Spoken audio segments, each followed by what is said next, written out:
Afternoon, ladies and gentlemen, boys and girls, children of all ages.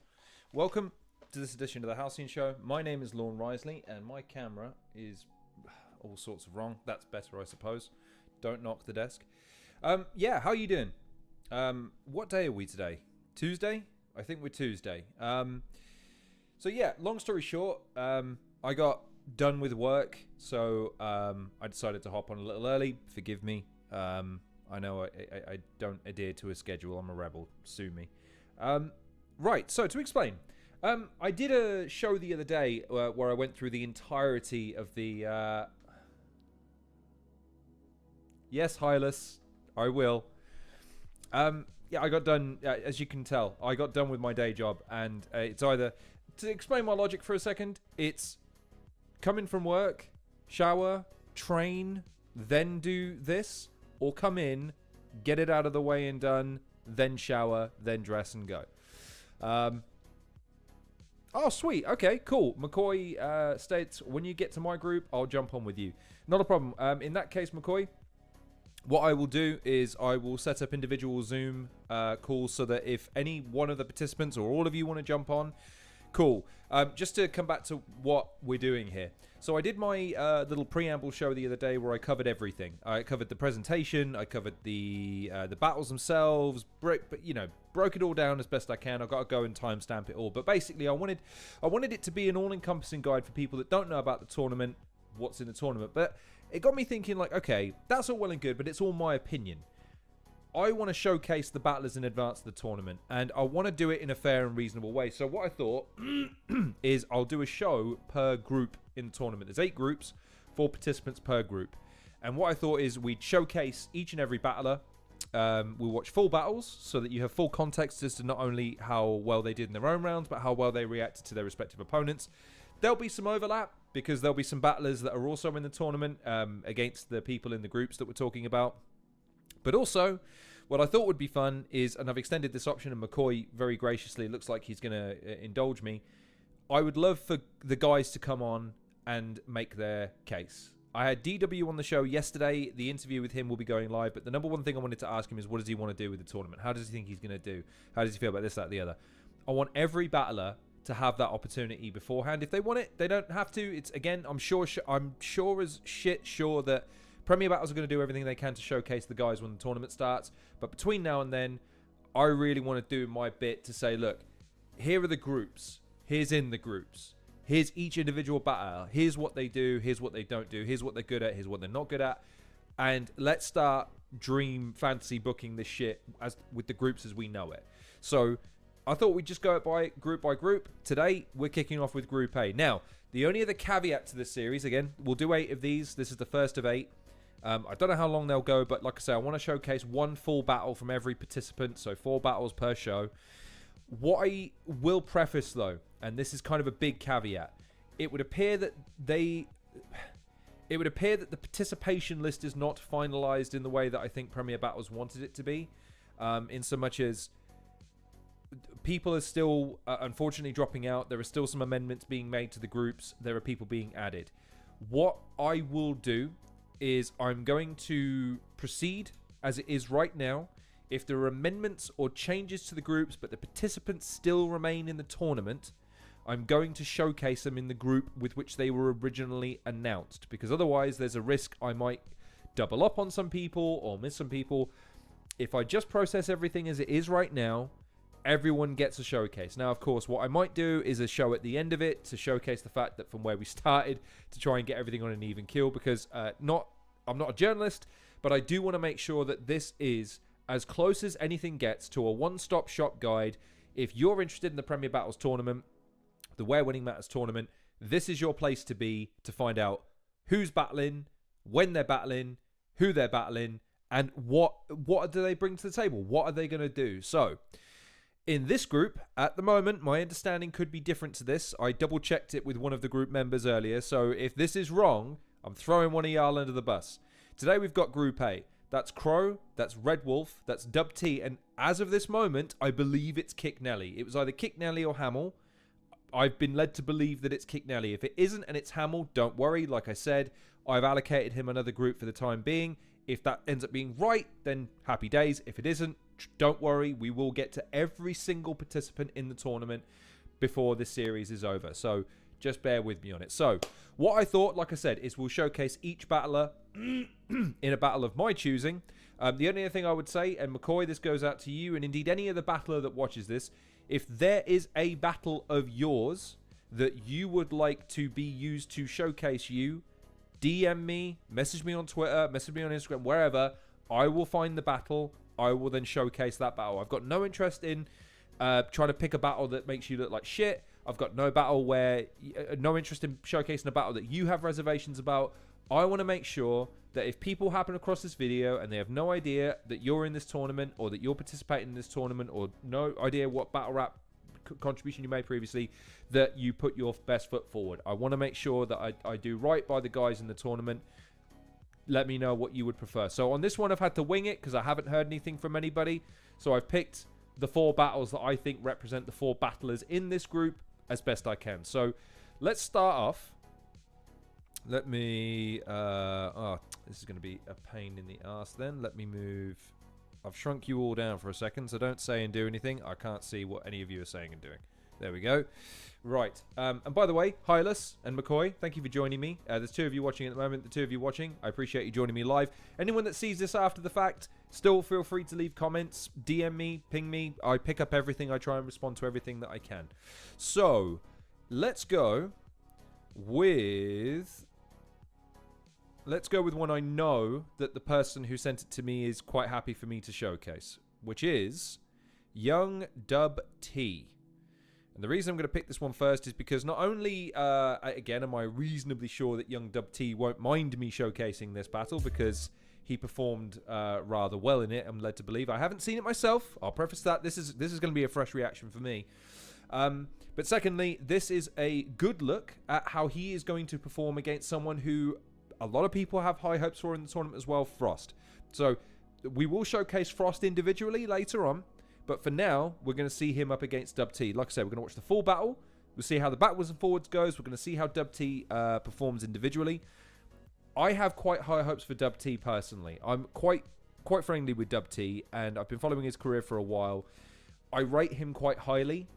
I want to see how he can apply himself in this tournament because he demands a lot. And he thinks quite highly of himself. Now is the time to start walking the walk rather than talking the talk. So anyways, let us swap screens. And this is Dubtee versus Frost. Worth pointing out actually that the last short circuit event happens in August. It's now a free event, so make sure you stop by. Premier Battles have showcased it on their Twitter, I know that much. So head over to Premier Battles on Twitter, and then you can get the, I think it's the 8th of August off the top of my head. So make sure you swing by. I presume it's in London. And obviously get the Patreon as well, as it's highly showcasing. McCoy says, me and Dub drove there together for this. He spat his rounds in the car and I knew he was going to kill it. Dub's sick. Yeah, he is, isn't he? He's a really, really talented young man. Enigma in the house. Let me check, actually. Is that... Before I'll make sure that's loud enough. Hopefully that's loud enough over my voice. You've all seen him in Premier Battles before. Make some noise for Dubtee, man. Dubtee! Hamilton Shawnee B in the background as well. And on my right hand side from West London, he claims he's never lost. Never lost. Anyway, make some noise for Frost, man.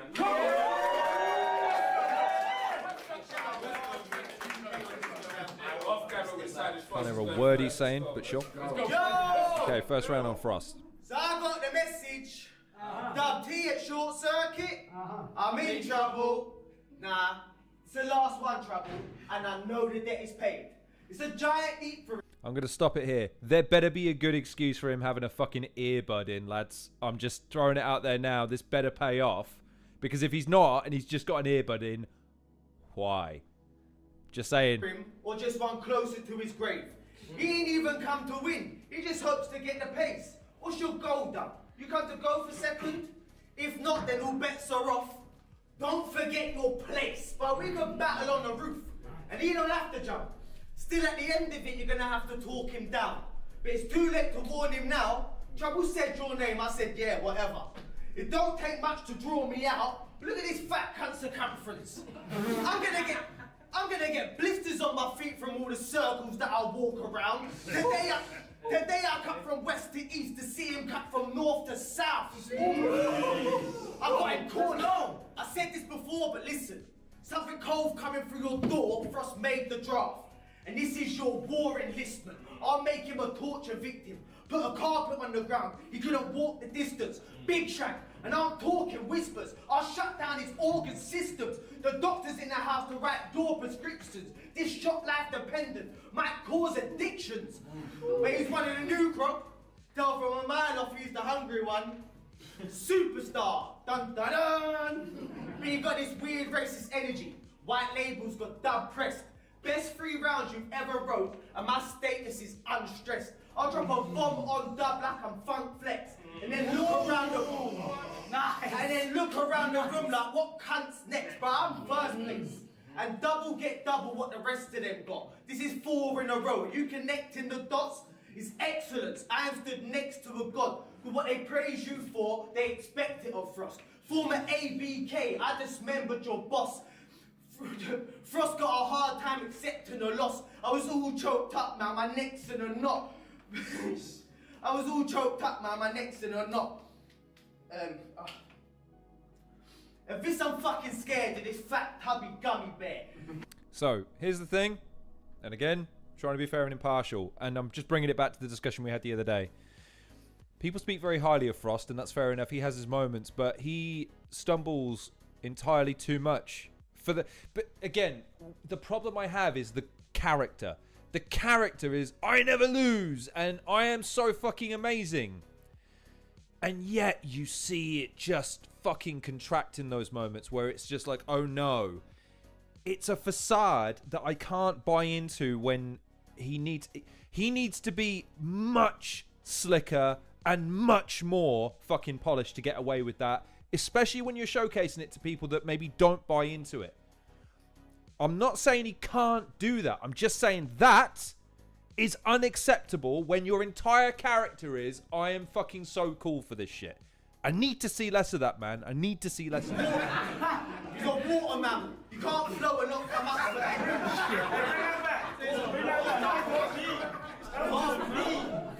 As if I'm fucking scared of this fat tubby gummy bear. He's a water mammal.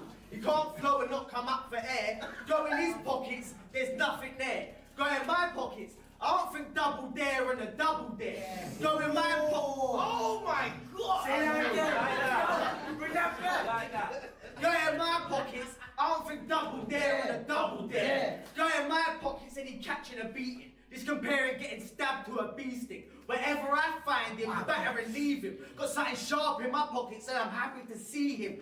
Weakling, I'm telling his cat. Wow! Say that again! Say that again! From where? Go in! Weakling. From where, bro? Weakling, you're telling his character. Weakling, can't tell where I'm from. It's not a manner of speaking. But you can tell what I'm on, have some manners when speaking. It's embarrassing. He can't meet Frost at his peak. Shit. No one as fat as him has ever sat on the ski lift. But I shout, pull up! If you're a bad boy, dub. Right now, and I'm dropping them. Instant reload, you can't dodge me. I have a lot of them. Feel that gunshot.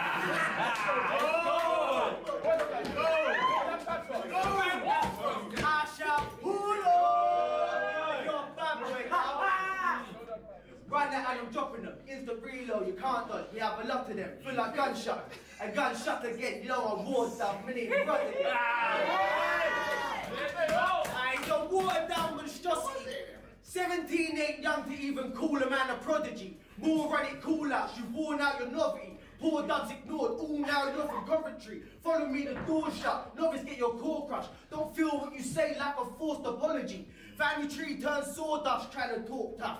If I put a pause on sword thrust, obviously it's for comedy. But you pause it the moment you see it poking through. Don't this fat cunt start to look like Donna meat? Time. I think I figured out. And this will be interesting because the tournament won't save him from this. I think Frost is very good at writing and performing for the Premier Battle staff and performers. He's very, very good at placating to what battlers like and the Prem staff likes. I wonder how that's going to translate to a more casual audience. Because I've seen him on No Loose Chat, and it didn't translate as well as I think he thought it would. So, again, it'd be interesting. But anyways, that's Frost first. Yeah. Let's see what Dub has to say. So we started doing gimmicks now. He don't believe in the pressure. It's 2025. He's finally starting to put the pieces together. You think because you can time your round and get no reactions, that means we need to respect you. Bro, I watched Mike P do that shit years ago. And Mike P did it better. You stuck in the past. Even the shit he bites is outdated. You ain't cut out for these times still. No one cares about you, bro. I'll tell you shit I don't think your real guys will. They watch hoping you don't fuck up. And they have seen my kills. The gimmick shit don't save you. When we said bring back the old pen, we didn't mean try and be like Quill.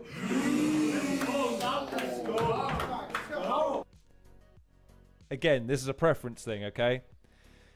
What I like about Dubtee is Dubtee constantly looks for the upside of originality and always looks at anything that anyone's ever done. He takes as a personal challenge to kind of go, right, what's my slant? What's my take? Can I make it my own, right? And I've seen him agonize over this shit.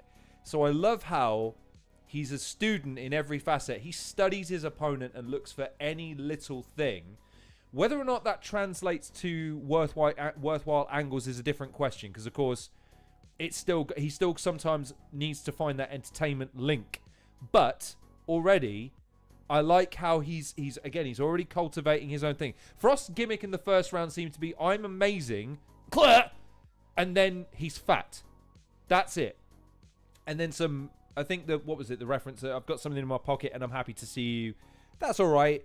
But like, already I feel this is more personalized than Frost's. And again, when I judge a rap battle, I'm looking at, does what you just say apply to your opponent or fucking everybody?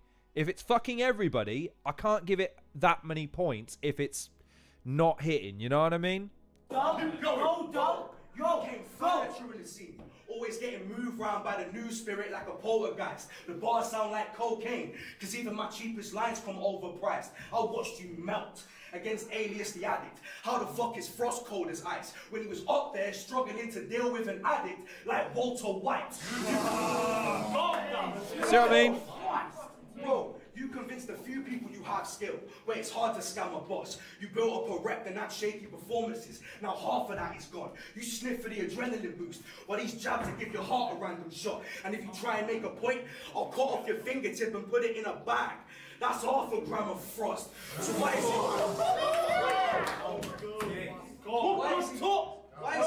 Why is he 37 years old online trying to talk shit? Bro, no matter how many tweets Frost is 37 years old. Is that true? Frost is older than me? Jesus, tap dancing Christ. Okay, sorry. I had him pegged as 27, 28 at the most, son. You said, you'll always be a small bitch. I'm smacking Tom and any one that this fool's with. Class in session. I got him praying for Frost. Like school kids. Your shades are cheaper than your talk.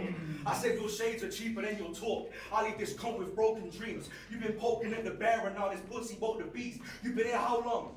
One international. No flights booked. You have nothing over me. How the fuck does Thomas cope but it never took him overseas? Bro. Travel bars, we've got them.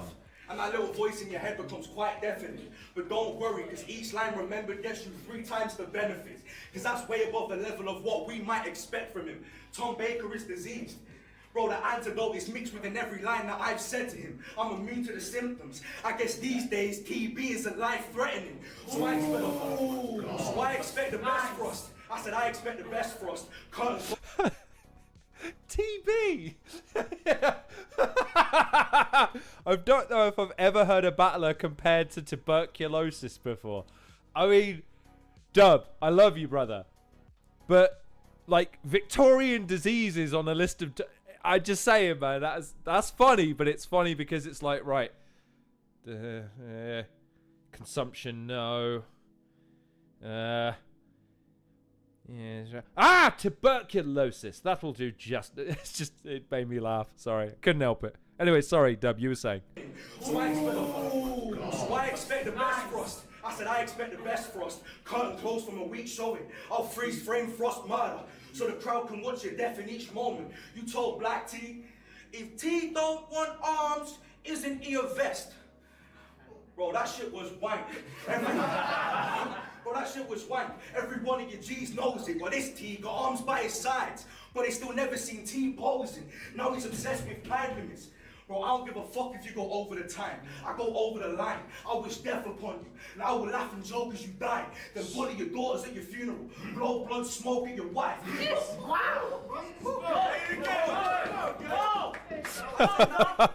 He wouldn't though. Bro, I don't give a fuck if you go over the time. I go over the line. I wish death upon you. Now I will laugh and joke as you die. Then bully your daughters at your funeral. Blow blood smoke at your wife. Then change your tombstone to fuck, because that's your most quotable line. Deary me. All right. Okay. You see right there.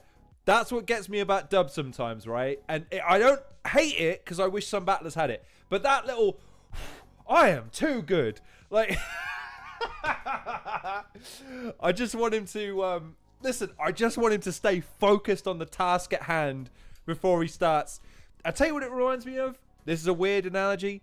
You ever see that bit in Bloodsport where the big American dude is beating up Bolo and Bolo's like on the ground and Jean-Claude Van Damme saying, like, dude, why did you stop? And he's around celebrating. It's that. It's, dude, he's not down yet. Finish. Then start feeling yourself. You're in round one, young man. Simmer. Simmer. You got missing, and that's a fact. The shit sounds like nail text, because my business is hand to hand. Your career's at the Joker movie. I said the shit sounds like nail text, because my business is hand to hand. Your career's at the Joker movie, because it got so sad that I had to laugh. But no matter how many bars get bitten from Frankie's pad, you'll always be in the same category as Villain and Danny Jack. Alright, fair enough. I think that's pretty conclusive that Dub took the first round there. Just more reactions, and I enjoyed the writing better. But let's see what Frost has to say. Fuck me! Look at what Chubbs brung. Hi, Aaron. He's dusty, ugly, musty, dumpy, frumpy, crusty. It's Dubtee. Lovely. Now some of you might recognise that line. I ain't been rumbled, bro. See, he's a you. So of course I've got to start by addressing him with an uncle tone. But today's cancelled now. Let's go. Today's cancelled. Let's go. And not like I took offence to a video. He's at his class and any strength he exhibits. At the length of his limits. He came hunting, looking like Elmer Fudd on his tippy toes. Little bro. I'ma show you all the little tricks I know. I had to cut the fat. You could trim off loads. If we left it was fleshed out, it'd be skin and bones. It's easy when you find the angle. As if we were skimming stones. It's another fun day out with my little bro. It's another fun day out with my little bro. Your punches are sloppy. You need to hit the pad. Always throwing hooks. You need to mix it with a jab. I've already lapped him. It's 60 seconds flat. You can run your mouth, but the fitness doesn't match. He ain't got the... Go. Thought he was gonna blow, but he's a victim of the gas. He ain't got the fitness for the match. I do circles around him like a skipping rope. Just another fun day out with my little bro. He got some bait lines he get him to catch on the day. But on the reel, on the net, the shit doesn't have any weight. So on the reel, wind it in like a fishing pole. Just another fun day out with my little bro. This isn't close, not even a little bit. I'll kill him, take him to the woods and make him dig a hole. In you go, don't like him, not even a little bit. He ain't got my respect to be little bro, but he's little bro. But big bro's here now. Which one of them was picking on you? The one over there with the mask, surrounded by all his mates. Can't lie, little bro. This is on you.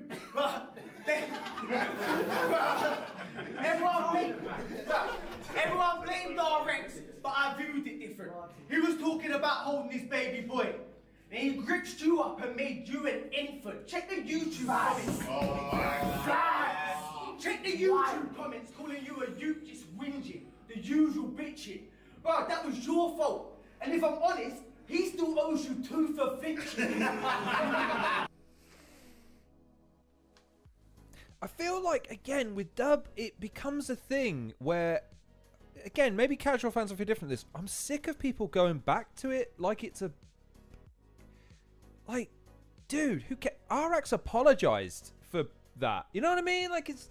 If you're gonna do it, it has to be fucking incredible because it's been so played out by this point by everybody else. You stupid victim. You might need a bodyguard. You look like the victim because you are. But scared we think he was scared, so he was acting proper hard. But the moment he grips him, we know in the instant, the slow-mo clip and the voiceover chips in. I bet you're wondering how I got here. As we focus in on the holes in the stitching. Wow, this is starting... Go for us, go! Starting to feel like bullying. Need to leave them kids alone. But typical little bro wanna get hit by his bigger bro. It's your last warning. Leave my shit alone. Everything better be where I left it anytime I visit home. Don't make me come back here and beat up another little bro. Wow. Time. Let's go! Yes!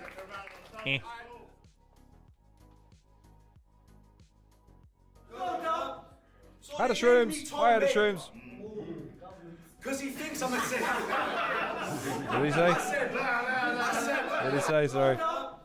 So they gave me Tom Baker. Because he thinks I'm a sick. I said.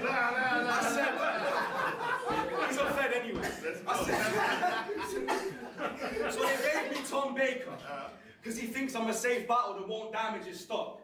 Taking battles against the new gen because he's trying to hide that his balance is gone. I wrote these bars leaning on the same stretcher they will carry you on. I'll butcher Baker. With my knife and my scales, I'm the man for the job. You look up to the top tiers, because they're who you're a parody of. So it acts a warning to those man when I kill him. Funny how I'm nasty in the ring, but they still tell me I'm nice with it. You the opposite. Everything you put out trash, you fly tipping. How you gonna control them? Okay. I said everything you put out trash, you fly tipping. How you gonna control a boss? I'll put a hole in frost, like I'm ice fishing. I'll stick a knife in it. Of course this isn't fair. Man goes... Be a hole in ice, not frost. Be a hole in ice, not frost. Sorry. If I'm going to pick on Crash for getting a fucking Kamehameha mixed up with a special beam cannon or whatever, or cell or whatever it was he was, I got to pick on the... I'll put ice in frost. Put a hole in ice. That's what you would do, Dubtee. Fucking what? 3 battles without a choke and then he talks as if he cares. But when he does choke, bare excuses for why his performance isn't there. But even when he don't choke, I'm still sky high above frost, like I'm walking in the air. Someone tell this man he's a mock. You are so blissfully unaware of the dickhead that you actually are. He'll bring some fat jokes, some teen jokes, then convince himself that it's hard. But he forgets that he's 4 foot tall and has to stand on a stool to reach the shelves of his yard. I mean, he goes through a lot in life. This Don's amazing. Hates having to look up to most humans, so he rarely has any conversations. Bro, you get chased about by chihuahuas when you're on your day shift. You are so diminutive. You are so diminutive, you make Warwick Davis look proper dangerous. I mean, he gets bitch slapped by his daughters if he don't cook their porridge. Fam, your kids call you by your first name, that's just fucking toxic. He don't even have control over cash because they mugged him and took his wallet. They get out of pocket when they want pocket money, they run your pockets. But bro, I don't like doing jokes. I'm trying to leave them with screw faces from what I wrote with the pen, constantly evoking suspense because I got my ops hanging over the edge. They claim you're dangerous. With your unfortunate stature, I really struggle to notice a threat. Bro, they told me not to look past you. I can kind of see over your head. Bro, you pulled the short straw. I mean, bro, you are short. It ain't a gun, I'm just with Frost if I say I roll with a 4-4. I said one conversation with this boring dwarf is how they invented the phrase small talk. But it's heavy ammunition on the streets of my city. It's a blitzkrieg. You suck off every battler in the country. You are a short copy pick me. Funny how you're 4 foot nothing. Funny how you're 4 foot nothing, but the body's getting dropped to 6 feet. Hit and run. I'm ice cold. Then I have to scrape Frost off the windscreen. I like how he's going from hard to super petty. Well, this is the thing. He's right. It's not just the height. He's so diminutive. And again, like, who the fuck did he battle at? No, this chat. I want to say it was TKE. TKE is roughly 8,500 feet tall. Frost is not that tall, just generally speaking, right? The optics, if you're trying to present that, are you have to film it separately, and they filmed them not side by side, but like the stage with them both on. And again, I know it's petty, but it's so hard to take the threats of a man who is half your size seriously. I'm gonna fucking murder you. Say it again. Like, if Prem are smart, they cut. They hopefully don't have the angle where both of, because I think some aspects of the presentation of Prem going forward are really going to lend themselves well to really showcasing guys as these like extensions of themselves rather than, you know, just on stage personas, if you will. Anyway, sorry, Dub was being petty. I said, please remove the idea from your tiny mind that today I'll come with some blade disses. There won't be a dry eye in the room when I leave with this blade dripping. Welcome to your final boss. But no matter how many cheat codes you use, you ain't winning. I'll turn Tom Baker to Tom Cruise. Because after all these years, he's still stuck on the same mission. So fuck with me. You got missing and that's a fact. The shit sounds like nail techs because my business is hand to hand. Your career's like the Joker movie because it got so sad that I had to laugh. But no matter how many bars get bitten from Frankie's pad, you'll always be in the same category as Villain and Danny Jack. Oh, so he's making that his slogan for the battle. Okay, fair enough. So that was closer. I still gave that one to Dub. I think that was interesting because I think the cadence of the round was different from the first. The first one felt more purposeful and built more steadily. That one kind of edged in and out a little bit. That might have been a purposeful choice on his part. Don't know. But let's see. Obviously, the other trouble with the first round, of course, is Frost had a pretty significant stumble. The second one, I know he had a little wobble, but I wouldn't call that a stumble. Would you? I don't think it's a stumble. So, again, I think the second round, you might be able to give up to personal preference. I know it can be a criticism. Dub is like just hooking the constant. I like that though. I like that he's swinging for the fences constantly. Fair play to him. And the point would be that, again, we're thinking about this in the tournament context. It's only 60-second rounds. There's no fucking time for filler, lads. You got to get to the fucking point and how. So, anyways, let's see what Frost does for the third round. So far this year, I've gone over crowd control and time limits. Today's lesson is on finding the right image. Now I know this is easier said than done, so I made a checklist. Entry 1, stop eating grapes, you cunt. Look, we all like a steak, Mick. You save 20 pence when you get an extra one. It's a good way to get the cash to stretch. He gains £1 every week. Yeah, and the rest. Sometimes I have to wait for you to catch a bar. He has to wait. Let me catch my breath. I bet Dojo washed his hands after every piss. You are not the same. I bet he pisses in bottles so you don't have to stop your game. You can't get to girl. You can't get to girl. What a shame. I cannot think of what's to blame. It's because you're overweight, oval-shaped. With your belly out, you look like a cursive K in lowercase. Miserable cunt. Just be clear. He's going on about the weight for the third round in a row. All right. Miserable cunt, moany little bitch, tell that shit from the jump. Miserable cunt, moany little bitch, tell that shit from the jump. Throw your pad in the bin, it's that bit of the month where this fat hairy pussy starts dripping with blood. You don't want to rumble with me, bro. It's clear who's the champ. Maybe my bitch. turn former boxes into period pants, but I need to grow up. You need to lose weight. I know what you're thinking. Both of our lives, huge waist. I might be old, but see the way that you've aged? If I had the chance to swap, I still would never take the dude's place. Like, seriously, ignore the logistics of family. If there was a curse and it made me you, whatever it would take to take me back, I would make us do. Say if the red pill made me stay like that. But do you know how fast I would be taking blue? Like, this isn't a joke. I reckon I live for more of the days. Like, I bet you I live longer than you. Both of us get a brand, put mine indoors in a safe. Natural causes, who's walking away? I don't think you're getting paid. Fuck it, time.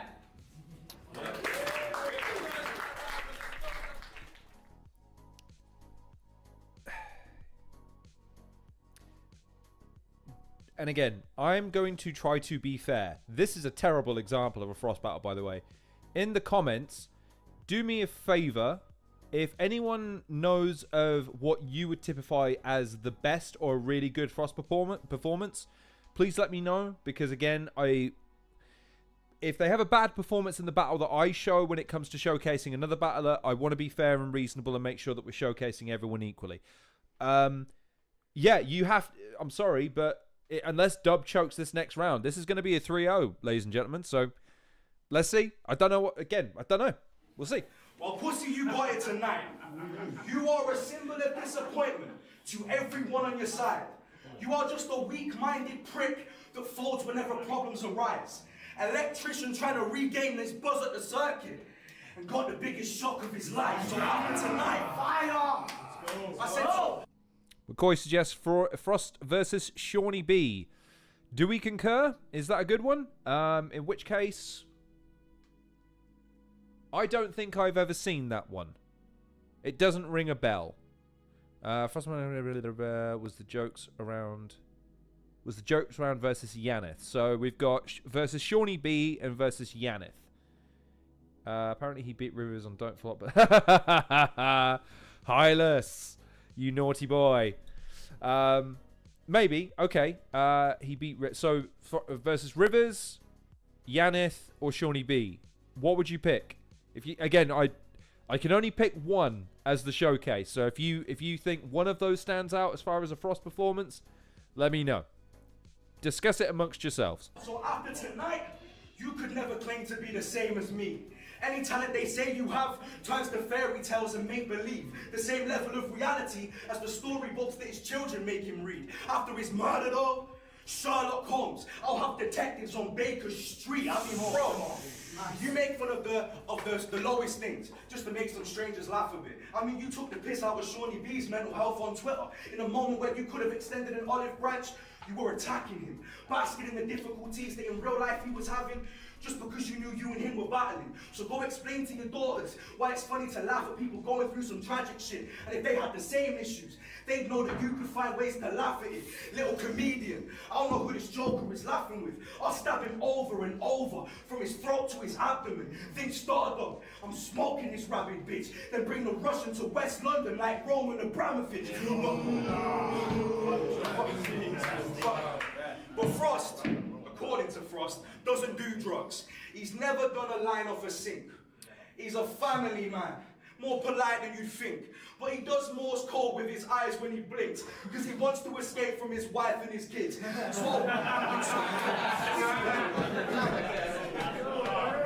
Even he's not sure about this bit. Code with his eyes when he blinks, because he wants to escape from his wife and his kids. So I'll wait till he picks up his pint for a sip. I put the blade through your glass, that's a spike in your drink. Why is this man trying to act gully? Bro, we can all see you're a bitch. Why is this little weird freak trying to speak to the king? These hands are too deadly. I'll put a two-piece on your chin. And if I lose, I'm sending Briggsy a fucking cease and desist, but bro. It's not a rap battle unless the promoter gets mentioned.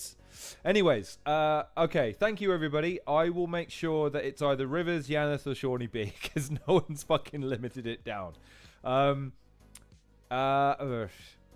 The Yaneth one seems to be getting the nod. So, is everyone happy with Frost versus Yaneth? In which case, I will find that battle. And that will be the one we... as far as Dub is concerned, yeah, I see him probably pinching this. I'll stab him. I'll stab him. They ain't seen nothing that's dark. I'll lay you out broad day. I do stuff that you can't. Fuck. No, come on, man. Fucking... I do stuff that you can't. Yeah. I know. I don't know. Yo. I know. I'll lay you out broad day. I do stuff that you can't. I pulled the shank from Frost ribs. Let's see how cold-blooded you are. Nah. Why do they keep saying you're a challenge? As if it's a big job. Came thinking he could snatch a win, but I'm badder than Bricktop. You get smacked on stage, then they feel sorry for you like Chris Rock, but think Shaun of the Dead. Cause I can have you looking like a zombie, even if I nick Frost. So you need to go and get your head checked if you think this guy is hot shit. I mean, you cut from a weak cloth, so as far as the casket, it's my material that they'll line the box with. You barely hanging on. I think it's time you stop this. Frankie's keeping him alive. I just think it's funny how we all think you're cold because of all the lines that Frost bit. I mean, bro, you have choked in nearly half your battles. Ain't nothing quite as poor as that. And after this, you'll be dragged away by one of your mates for another fucking awkward chat so they can tell you what your performance lacks. You are nothing but an irritating, ignorant, self-absorbent tramp. It's funny how you look like a crackhead and all your substance comes from whenever you decide to talk to Frank. So fuck with me. You're going missing and that's a fact. The shit sounds like nail techs because my business is hand to hand. His career's like the Joker movie because it got so sad that I had to laugh. You know the fucking rest. Time. Okay, all right. Fair play to the young man. Got a little cocky at the end there, Dubtee. I don't want to see any of that shit in the tournament. You fucking keep going till the job is done, young man. I don't want to see... And that goes out to everyone. Every single battle on this card. Don't you fucking dare choke. Don't fucking bring that shit. It's 60 seconds, prime time shit. You get your shit locked in and you get it fucking succinct with your fucking brain. Do not bring that shit up in here. Right. That was, yeah. I think it's pretty clear why Dubtee was quite happy for me to showcase that battle. That is, if you want to give Frost a second round, I wouldn't necessarily argue with you. It's not my speed, but I just thought Dubtee was cleaner overall. I thought his punches landed better. I thought his writing was better. His performing style, I tend to gravitate towards as well. He's got a good mix and match. But the thing you get with Dubtee is you get quite intricate writing. I think you get good hooks and good punchlines. You get a good work rate. I think his weakness is that little bit of extra genuine confidence. I think he's got plenty of confidence. I just think he maybe has that. Maybe it's that thing about, you know, in football where it's the experience of actually winning and getting over the line that gives you that self-assuredness even when things are not going so well. When Dub has a bit of a wobble, it can sometimes be exacerbated because he's not quite sure what to do with the wobble. So I think the thing with Dub in this situation is he just needs to get a few more reps in. I think he just needs to settle a little bit and I think he'd be fine. So there you go. That's young Dubtee. What did everyone else, because again, there's 8 of you watching, Dubtee versus Frost, how did you call it? Did you call it 2-1? Did you call it 2-1 for Frost? Did you call it 3-0 for Frost? I probably am leaning more towards a 3-0 to Dubtee, although I'm usually reluctant to give 3-0s unless it's a really clear case of it. I can see the argument for someone making a second round for Frost if Frost's style is a bit more your speed. For me, though, that's as close to a 3-0 as I've seen Dub give. And I thought that's a really good performance for him. So, yeah, again, really well done to him. Right. Let's move on. So, the next one, and again, just personally for me, I want to see Dub do really, really well. I'm kind of hoping he pulls it together in this tournament, but it remains to be seen. So, what we got? 8 of you watching. 8 of you. Appreciate you all joining me. Don't know who's in the chat, but I appreciate you tuning in. If you've just joined us, we've watched Dubtee versus Frost. Now, we're going to be moving on to Young Crow. I picked a bit of a weird one here. I didn't pick a Premier Battles one. I picked one where we might also showcase another battler. Now, he's been around for a minute. I don't think I need to introduce you to the other battler, but nevertheless. But it's Crow we're going to be looking at, and he is going to be taking on one Bowski for Don't Flop. So let me just load that up quickly. Let's swap back. And let's see how we go here.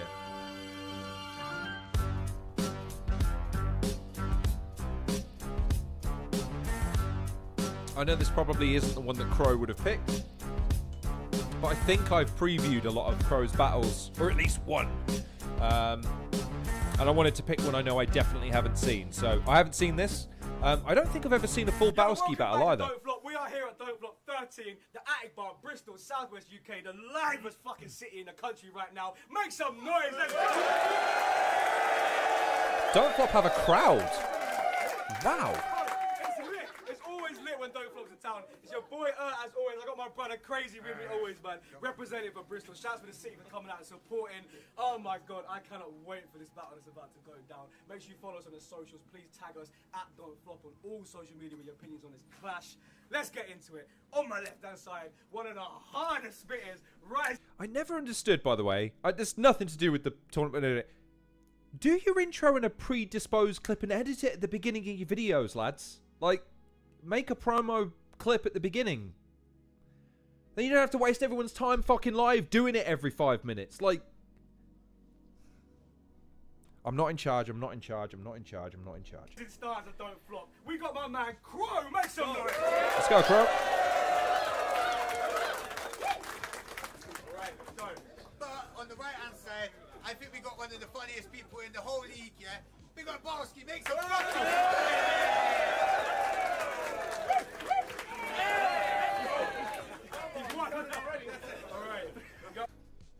What's an Easter European villain, Hylas?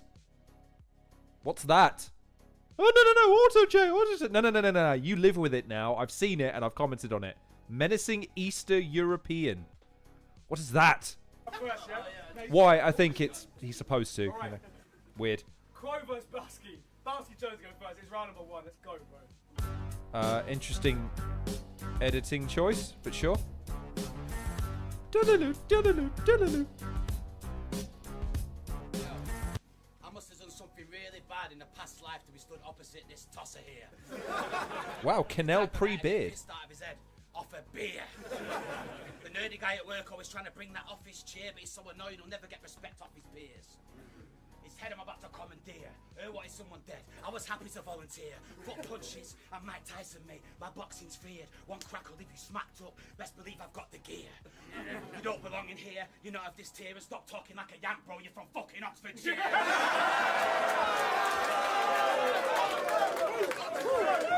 Let's go. Because he's not eating mac and cheese at the game, sipping blood out of a cold case. He's nibbling cheese, sipping wine, and wanking over the boat race. He's not a gangster with a loaded biscuit in your personal space.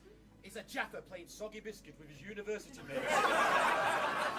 He's not in the barbecue with a spicy chili eating them grits. He's in Oxford having a corner and getting the shits. He's not in the hood with This his is dogs proper about to shoot old the school block feeling. up. Don't flop, He's in the by the woods way. with the fox, the local. He's not in the hood about to shoot the block up. He's with the dogs. Oh no. Fuck this. He's not in the hood with his dogs about to shoot the block up. He's in the woods with the dogs at the local fox hunt. Got there in This guy's the not end. in the hood about to spray the AK. He's in the country club playing croquet. Let's have it right. Everything that comes out of your mouth is a bag of shite, massive lies. Only 40% pure like bashing lines. He'll tell you he's American and a hell of a happy guy, but it don't make you American just because you're shag apple pie. I'm about to dead this loser. I don't know how no one said it sooner, but you look like Ferris Bueller as a sex abuser. Is it me or does this dude be moving mad? He based his whole life on the movie Superbad. And if you think I'm lying, trust me, mate, you're buzzing. Because if you look at his wallet right now, there's a 99% chance there's a fake ID in there and the name's McGlovin.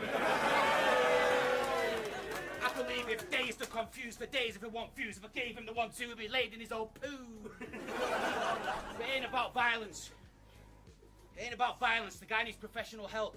Because these delusions aren't great for your mental health. He'll probably do a whole round about how he's really American and give you a backstory and all that. But sometimes when you tell yourself something so many times in your mind, the lies become facts. Your accent's trash. I absolutely hate your rapping voice. It don't make you a battler just because you and her happen to be boys. Oh, I wouldn't agree with that. I was going to say, yeah, I wouldn't agree with that. You're not in America. You're not a gangster in America blasting them toys, and it don't make you a beast just because you got more personalities than James McAvoy. Because all crows laugh watching America. So now Crow thinks that he's American. He wants to be an American idiot, but you're just a silly little English prick. All right. So I was a U.S. Air Force kid, raised as an American. I lived all over the world, in the States, and back here again. So spit your lies, but how are you going to criticize the bases that I lived in when your boring-ass life has no basis for comparison? Yo, it's about to be a murder! I was going to say, immediately you can tell that this is pretty interesting, because this is current crop stuff versus, again, Bowski's been around for a minute, man. And this is weird, because, again, when Bowski started going, I felt that sort of, oh, wow, this is 2015-esque don't flop shit I'm hearing, because the flow is fucking dreadful. It's just fucking get it out sort of thing. But he's endearing, again, it's that thing that maybe the Prem battlers are lacking at the moment, which is that little bit of character and that little bit of letting the audience in a little bit, you know what I mean? And then you cut to Crow, and his first lines are infinitely better in terms of the way they're composed, but it doesn't send electricity into the crowd, you know what I mean? So it'd be interesting to see if he grows into the battle from here, because clearly Bowski is already endearing himself. Let's see what Crow can do, man. Let's go. Like there's more than one of me. Shit's gonna look like a war between Transformers Bumblebee and a normal Bumblebee. So all aboard, it's gonna be a trip. We finna explore his country. But it's nothing to do, and it's a luxury cruise. So in the end, y'all gonna see how I tour him comfortably. See, I'm new on the set. I guess it's... Hyla says, I wonder if Crow had that rebuttal pre-written, because that was pretty impressive if he freestyles like 4 bars. Crow is not dumb. It's right. If I ever battled, do you think that I'm going to win or lose a bet if I put money that they're going to mention my name's Lorne and spit fucking a million angles off of that fact? No. The fact that Crow is someone who's got a different accent to most people is not something I don't think he'd be that surprised that someone bring up, and therefore couldn't. It's not like it's not a bad rebuttal. It's that I'm pretty sure he could be cognizant of the fact that if they go on about the American thing, boom, I've got this in the can, so no big deal. But it's nothing to do, and it's a luxury cruise. So in the end, y'all gonna see how I tour him comfortably. See, I'm new on the set. I guess it's got a new schedule. I gotta wheeling out the old timers. It's like a Doctor Who special. So here's the contender, a serial offender. Yeah, he's fucked a box of fruit pebbles, and he's a comic. So think the Watchmen, the comedian about to get dropped a few levels. You have got to do better.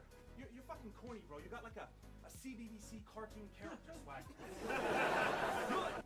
So I'll pause it here because I want to comment on something that I'm noticing, and I'm sure you are too.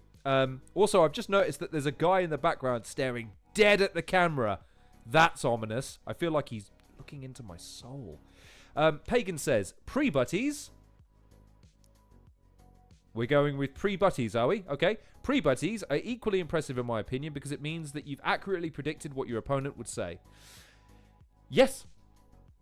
That might, if that's what you took away from it. I wasn't commenting on the fact that it was pre-written, therefore it is shit. What I'm saying is that, and I agree, if you can, I'd go further, man. If you're able to, I kind of give it more. Like, the idea is like, look, I wasn't going to mention this because it's not enough to make a round or a bar or anything really hit with.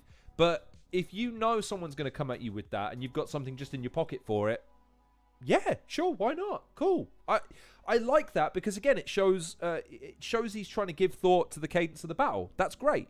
And yeah, Hylas, yeah. I mean, look, there are just things that some battlers are cognizant of, that battlers are so petty that they will just never let it go. And so, yeah, you'd be dumb if you didn't write for that. You know what I mean? You just... No, sorry, pre-Buttles. Pre-Buttles. Pre-Butties. It looks like an L, motherfucker. It looks like an L. And actually, yeah, I'm on a pretty severe calorie deficit at the moment. So thank you for noticing, Eyeless. I'll kill all of you! Sorry, no, it's I'm just hangry. I'm just hangry. It's fine. It's fine. I'm only a little hungry. It's fine. It's just...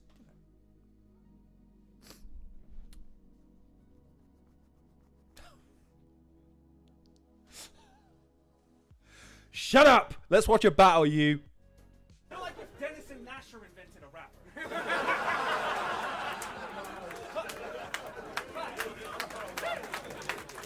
Plus, he's even got a Oh, fuck. catchphrase I tell you what you've distracted me from doing. Number one, I missed what Pagan... fuck it. See, look. Gah! I missed what Crow said, but I was going to say something, which is, right. You've seen the difference in elocution and delivery, right? There's a line. Crow here, I would argue, is underselling himself, and the crowd is feeling it. There is a line, though, where you start overestimating yourself. I would argue that maybe Bowski is on the wrong side of that line. This battle might very well be determined by who can get themselves closer to that sweet spot, because at the moment, Crow needs to raise his level. I think Bowski needs to just dial it in a little bit and just focus a little bit more on the task at hand. But yeah, it's coming along. Let's see what Crow's got. And he's a comic, so think the Watchman, the comedian about to get dropped a few levels. You have got to do better. You're fucking corny, bro. You got like a CBBC cartoon character swag. You're like if Dennis and Nasher invented a rapper.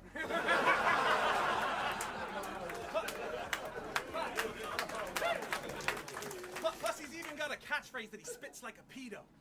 Don't stop, baby. It's like he lifted his ego from a Vizarabino. And while we're on the subject, the police can't leave him unchecked, because he's like that mini-me on a killing spree. He's a little suspect. But fuck that. And fuck your delivery, because you're hopeless at it. It's so dramatic. Like, gross and frantic. Every time this bozo raps, it's like he's doing overactive yoga wrapped in toga fabrics. It's awkward. Maltese! So much that.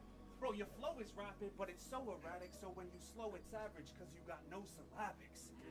So you can't fucking rap. You're like a Roman Catholic with a prophylactic, and you'll get beat disrespectfully. Yeah, that's right. That's fucking right. He's feeling that one. Yeah, that's right. That's right. Sex ed, bitches. That's what I got for you. Yeah. Bars. Prophylactic, and you'll get beat disrespecting the ring. I guess that both can clash is have an open marriage. Yo, and you know when you do that shit where you start to try and rap all fast, and you start spinning your arms and your hands, and it's like a wind farm when you're rapping, and it starts to distract from the fact that your bars are so whacking. It gets all alone clapping and barking and laughing, and while all this is happening, I always think, what are you, a barsmith or a fucking yarn spinning champion? Wait. Because you can really spin yarn like professionally. That's something you could get paid off. Fucking great job. Plus, it'd probably really help with the weight loss. Oh, is it really that bad? Wow, I've got it turned up to the max. Okay, 2 seconds. And you'd be like a superhero. I can picture it on the big screen. We open on a craft shop. It's been trashed, robbed. I tell you what, dude, I've got it really up to the fucking limiter as far as what the split is. I was going to mention this. Crow is really quiet, isn't he? Again, I wouldn't say that's Don't Flop's problem. Listen to Bowski's first and compare and contrast. It's just Crow is not... He's not... I need more from him in this one. He has gotten significantly better since, by the way. He found an octave lower, so... Yeah. Anyways. The camera shows the grim scene. Shopkeeper, broken and sad, is like... Look at all this fucking string everywhere.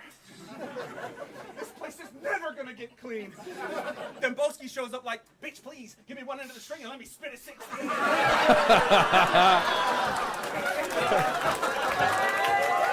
good. Yeah. Nicely done, Crow. Bowski ain't a true goat. He don't want this new smoke. Wait, is it Boski or Bowski? Fuck it, I'm running through both. That's it. Let's go, make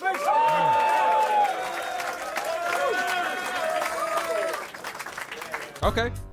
That's all right.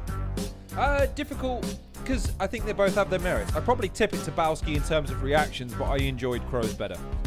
Yo, that round was very shit.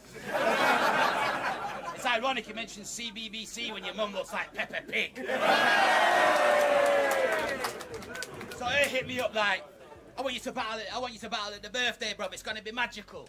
I said, okay, Rowan, but only if the opponent is someone that is rational. He said, bruv, I've got you someone from overseas. This guy's an animal. Rowan, this gimp does not count as a fucking international. So I know we're talking about the Paddlers, and we're not talking about the Premier. We're not talking about the presentation. Sorry, just 1 second. Rational. He said, bruv, I've got you someone from overseas. This guy's an animal. Rowan. What the fuck is that angle about, by the way? Number one, the camera cut is terrible. It looks like one of those, like, horror movie shots where the killer is on the outside watching people, and it's like, what was that? Like, the fuck is that? Don't Flop's production, dude! This gimp does not count as a fucking international.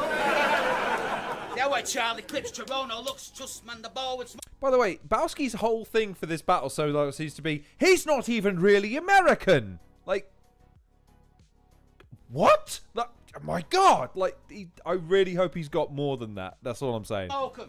Instead, look who my man's chosen.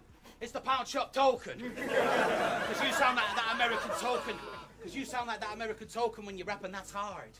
But you're only here today because I wanted a token American on the card. And that's if you are American, because I have my doubts, but let's pretend that you are. But I can act American too. So for these next few bars, I'm going to pretend that I am you.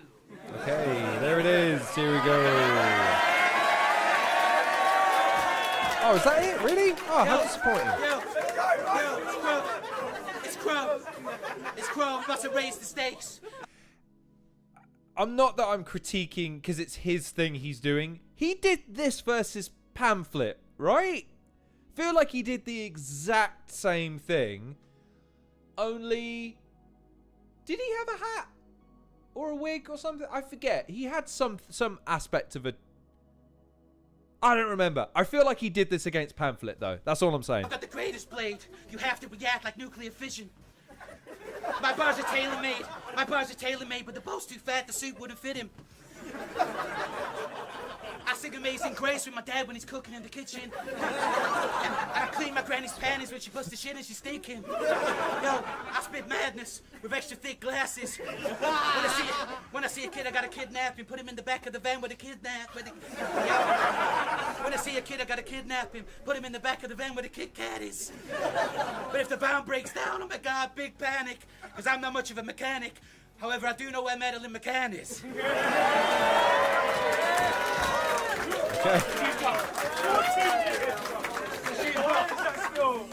She's got a soft face and a nonce features. One thing from me, he'll be on deck on seizures. He can't solve this puzzle, got too many odd pieces. This geek can't compete with one of the top geezers.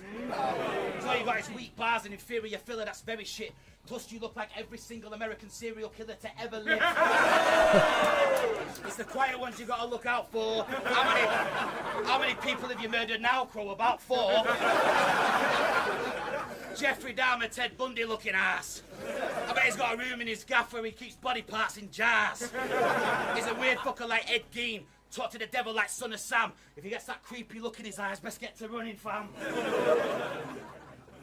Because I'm not talking shite, I'm speaking the realness. Catch him stalking the night like Richard Ramirez.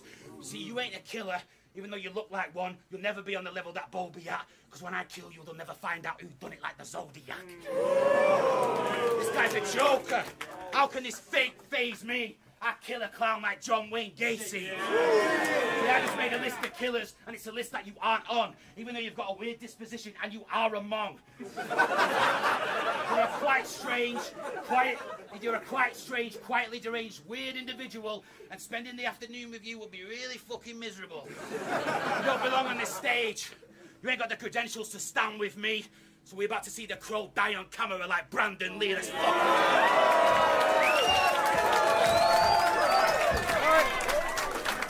He knows his audience, man. And he's definitely, yeah, Bowski's, yeah, serial killer scheme. You do have to say, right, again, I'm not as familiar with Bowski as perhaps some of you are. This is interesting because he is that, again, this is very reminiscent of old Don't Flop, right? Thinking into the tournament, there isn't anyone else that really represents that. So, be interesting to see how that amalgamation of this style with a new crop works. Does it... Maybe he... Again, it endears him. You never know. So that's an interesting thing. Lead bar like it was actually hench. But if you've ever seen the film, you know that the crow comes back from the dead for an act of revenge. Okay. So that's the thing. So that's another pre-buttle. Pre-buttle, assholes. Hey, yo, this chunky bastard has the dusty swagger of a Butlins rapper.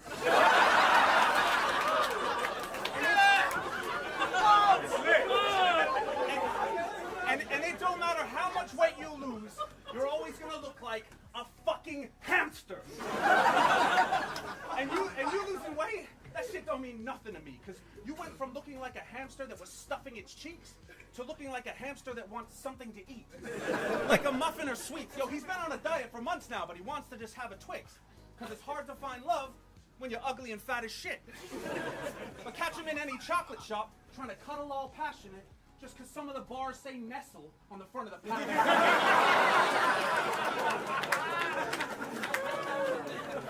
then he's in heaven for a while, but with the devil in his smile, because he leaves every confectionery aisle sexually defiled. He's like if flesh. No, but Hylas, his name's Crow. Like, the only other pop culture references to Crow are things like Edgar Allan Poe, The Crow, fucking hell, give me a third. Like, it's pretty easy to see that coming. That's all I'm saying. She was a style with them gross, awful mounds of love. And again, not that makes it bad. Again, I like it. It's good. I've always liked Crow. I've always liked because he seems a very cerebral battler. Like, I've never seen him befuddled. Like, he always seems to have something banked. You know what I mean? Like, he's what's the word? How would I describe Crow? He's a very well-studied battler. Like, very, very, very well prepared. Like, never, ever really seems short of an idea, even if, like, in these situations where he's got to just flip something out. Like, consummate professional, like live performer. That's what I'm trying to say. Never give him coconut chocolate, because that just goes on to rouse his hunger and he won't stop till he's found another. Why is that? Because he's Boast Dog the Bounty Hunter. See, now he's hungry and he wants to taste pastry puffs with stuff inside. But Matthew put on 3.14 stone when he discovered pie. So... Took us all a minute to catch that one. Fucking hell. 3.14 stone when he discovered pie. Ha! Maths balls. 3.14 stone when he discovered pie. But fuck math. He defies physics. For example, sometimes he acts like he's quite slim when he writes lyrics. I mean, you try mimic Eminem's vibes when you rhyme in it. But when he gets fried chicken, the crime gimmick is quite fitting, because it looks like a drive-by and a drive-through when he drives in it. Because he's a criminal. Gun bars and all. Gun bars and all. And for that, he got banned from every McDonald's, which for him is like straight-up torture. And now when he rolls up to the window, they're like, can I take your restraining order?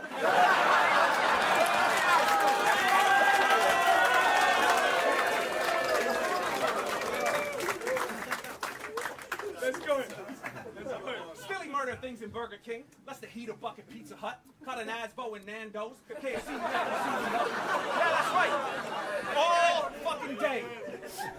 Spilling murder things in Burger King. Let's the heat of bucket Pizza Hut. Caught an Asbo in Nando's. KFC left him seasoned up. Got a gun case in Subway. Did him proper wrong in Papa John's. Left a lot of holes in Domino's. And in Greg's he shot him for the sausage rolls. He's an angry eater. An angry eater. Everybody hide when it's time to feed you. An angry eater. Okay, Crow. See what I'm saying? He's growing into the battle a little bit, you know what I mean? Hey, yo, listen, he's committed a knife crime every time that he's been in a Five Guys. It's a fact. He eats, fucks food, looks identical to a hamster, and blasts weapons. And I know you're gonna complain about me doing so many fat sections, but Bowski, bro, you just got so many fat sections. That's two. Let's go. Okay. All right. We're 2 rounds in. Yeah, it's another one of those battles where I could see it going either way depending on your preference, because I don't think either guys had that room shaker moment that steals around. I would say Crow's growing into the battle as we... Like, Bowski definitely started the harder and faster of the two, so I'd probably give the first round to him. That second round scheme from Crow, the fast food stuff, it's pretty... I'd probably have it 1-1 for now. I'll give it 1-1 to make it interesting going into the third. But I could see an argument being made either way. I just think Crow didn't really hit the ground running in the first, whereas Bowski did. Crow probably took the second for me. I'm fucking starving after that. Very good. Very good. Tell him, Bowski. I hope there's a Burger King, Papa John's, and fucking everything else you mentioned round here, son, because I'm going straight after this battle. How the fuck a fat bar's gonna stop me? And to be honest, mate, you're pretty fucking pudgy. You got a swag of someone who plays Dungeons and Dragons in his undies with a man devil. It took a real hard right turn to street there, didn't it? He rides bikes with his brother in tandem. And he gets bummed when he visits Camden. When this wanker's bored, he watches Lord of the Rings dressed as an orc with a plastic sword. I thought he was going to give me a hard test. This guy at the bar threat, his idea of a perfect Friday night is sitting in and watching reruns of 1960s Star Trek. That sounds pretty good. Who just a wank over the Daleks. That not so much. This guy's very wrong. When he hears the words exterminate, he gets a semi-on. You've got a very bizarre nature. You've got a very bizarre nature and a fixation with Star Wars. Someone called him a stargazer. He once threatened to cut himself with a sharp razor because his missus refused to dress up as Darth Vader. I know it maybe is, maybe it isn't. I am hearing the early Eminem flow in what he's like. Yeah, I can see that it's very tenuous, but I can see that critique, which is interesting because look, dude, a lot of the Don't Flop guys were influenced by the 8 Mile stuff, so fair enough, man. See, I don't know why you think you're a real rapper, because you aren't a true rapper. He once got his bird to dress up as Chewbacca.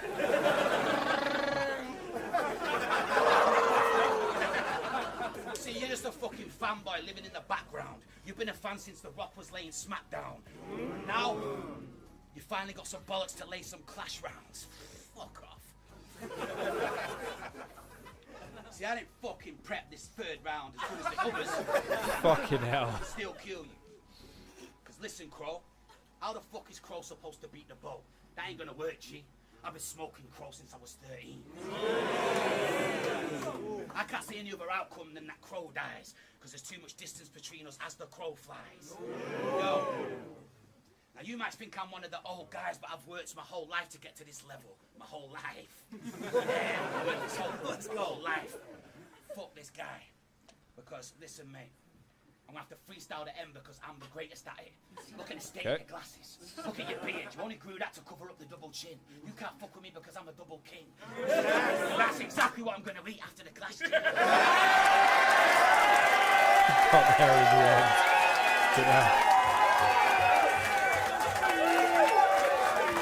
I look better than you. I dance better than you. Question. A genuine question. What happens if someone freestyles in the tournament? Do we give that more or less credibility? I'm not sure.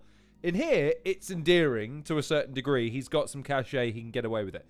But if he gets 30 seconds into his round in the third and just goes, and now I've got nothing on my mind, just spinning my wheels, killing some time. Like, do we give it? I don't know. I don't know how I feel about it. But Crow's enjoying it, and I suppose that's what matters. And after this, I'm gonna fuck your missus better than you. Is that your missus, yeah? No, actually, I'm not. Nah, she's alright, actually, but she's a bit short for the bus stop, but never mind. It's that forever grind. Depends if it's good. Top dome. I don't give a fuck. Go home to America or wherever you... No, but, right. I'm just... Right, okay. All right, Highness. Depends if it's good. I need elaboration, because I need elaboration. Half of what I find with freestyling when it's overt, like, oh yeah, this is a freestyle, is it's almost him basically going, bear with me, this is going to be a bit shit, but give me some credit. Like, I guess what I'm saying is I don't want to see any freestyling in the tournament unless it's the rebuttal at the beginning of the round. Then maybe, fine, but then you're running the risk of the time limit. Anyways, got his rounds. Even though he lost, it was so impressive. Okay, fair enough. I'll have to check that out. I haven't seen many instances of what I would consider to be freestyling that I thought was amazing. That's all. Most of the battles that I've seen, it's either a choke or the freestyling is done with a sort of a wink and a nudge to the audience that, I'm making this up in real time. It's going to be a bit shit, so just bear with me. You know, it's just that thing. Yeah, this is vintage Bowski. So Hylas and Hadashrooms have them winning. Yes, I agree, Pagan. Yeah, if you're gonna freestyle, I think you've got to wow people. It can't just be, oh, bear with me here. That's just my opinion. From Oxford, I don't give a shit because you can't fuck around with the boss when I'm on this. My hand's spinning round like yarn and I told you the story. But I'm still killing you and this is fucking history. Anki Dan's in the house. Boss dog will go and eat lots of scrap. What's good, Anki? Taking off my jacket because I'm the man.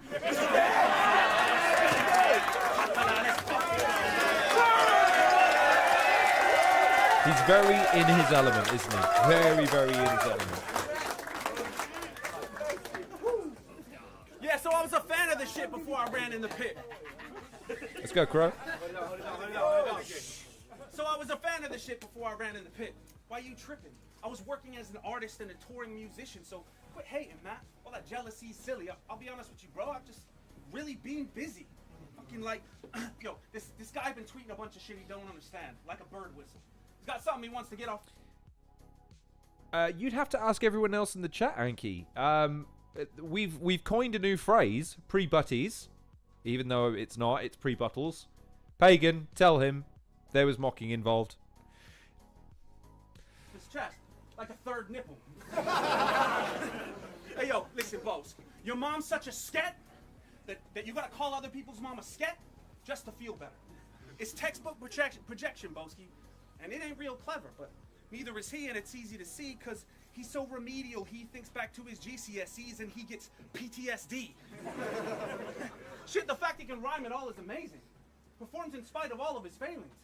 The only reason why he ain't been on the X Factor is because he thought the title was an equation, but... Hi, Red Wolf. We haven't gotten to you yet. Don't worry, we haven't missed you as an opportunity to showcase. I will pre-warn everybody, including Red Wolf. I pre-picked the battle because I didn't hear from anyone with regards to picks on Twitter. So I've picked battles for you.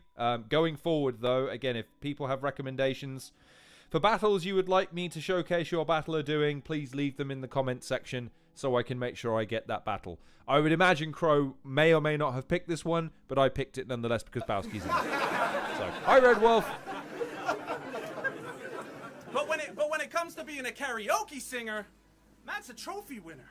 Nah, fuck that, he's hopeless and I want to crack his throat until he couldn't even crack a throaty whisper. But he's got so much polar fat around his vocal tract, it could withstand the coldest winter. That's why I'm hitting multiple spots, like when Matthew goes to dinner. Fat jokes. Fuck the vote. Every time he's sung a note, it's just for jokes, and that's what I loathe in him. Let's juxtapose. To him, it's just a pose so he can adjust the poles. That's why I'm just opposed to him. So this is one of those examples of a battle. Red Wolf versus Frost is a good showing. Did I pick Red Wolf versus Frost? No, I picked Red Wolf versus Tongue Twister, I think. But, I mean, fuck, I have time. Like, if y'all want to see a different Red Wolf battle, or if Red Wolf, you're in the chat, if you want me to showcase a different battle of yours. Okay, so you want... I don't know, though, because I've already had one against... I don't want to show just everyone dunking on Frost. Again, I have to maintain some impartiality here. So, is there another one? Red Wolf versus someone else that you would like to see, in which case, fine, I'll see if I can download it. Maybe I'll pause and we'll come back to it. For now, I have him against Tongue Twister. Sort it out amongst yourselves. I'm a real musician. I was saying something. So, this is an example of a battle, in my opinion, that Bowski has set the tone. The audience have bought into that tone, and it doesn't matter how good Crow's stuff is technically, it's not on the same wavelength, and therefore it's gonna it's going to struggle a little bit. You know what I mean? So yeah, it's a tricky one because I rate Crow a lot. So it's one of those things where this is one of those interesting dynamics because this won't be the case in the tournament. There won't be that same crowd energy necessarily that you get at a live event and the sort of the people that are going to be there and the way they're reacting. It's going to be a different dynamic. You know what I mean? Bro. So when I pay for a beat, it's because I've written something for it and I'm fixing to record it soon. But it's different in your point of view because when you pay for a beat, you leave the brothel whistling a joyful tune, winking at the boys in blue. But when he's broke, interfamily relationships seem cool. That's why this pervert went skinny dipping in his gene pool.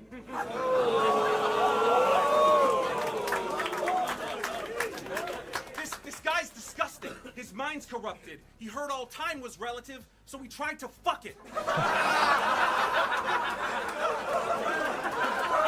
Yeah. He's feeling himself on that one. He's a panty sniffer. Him and his second cousin fucking matched on Tinder.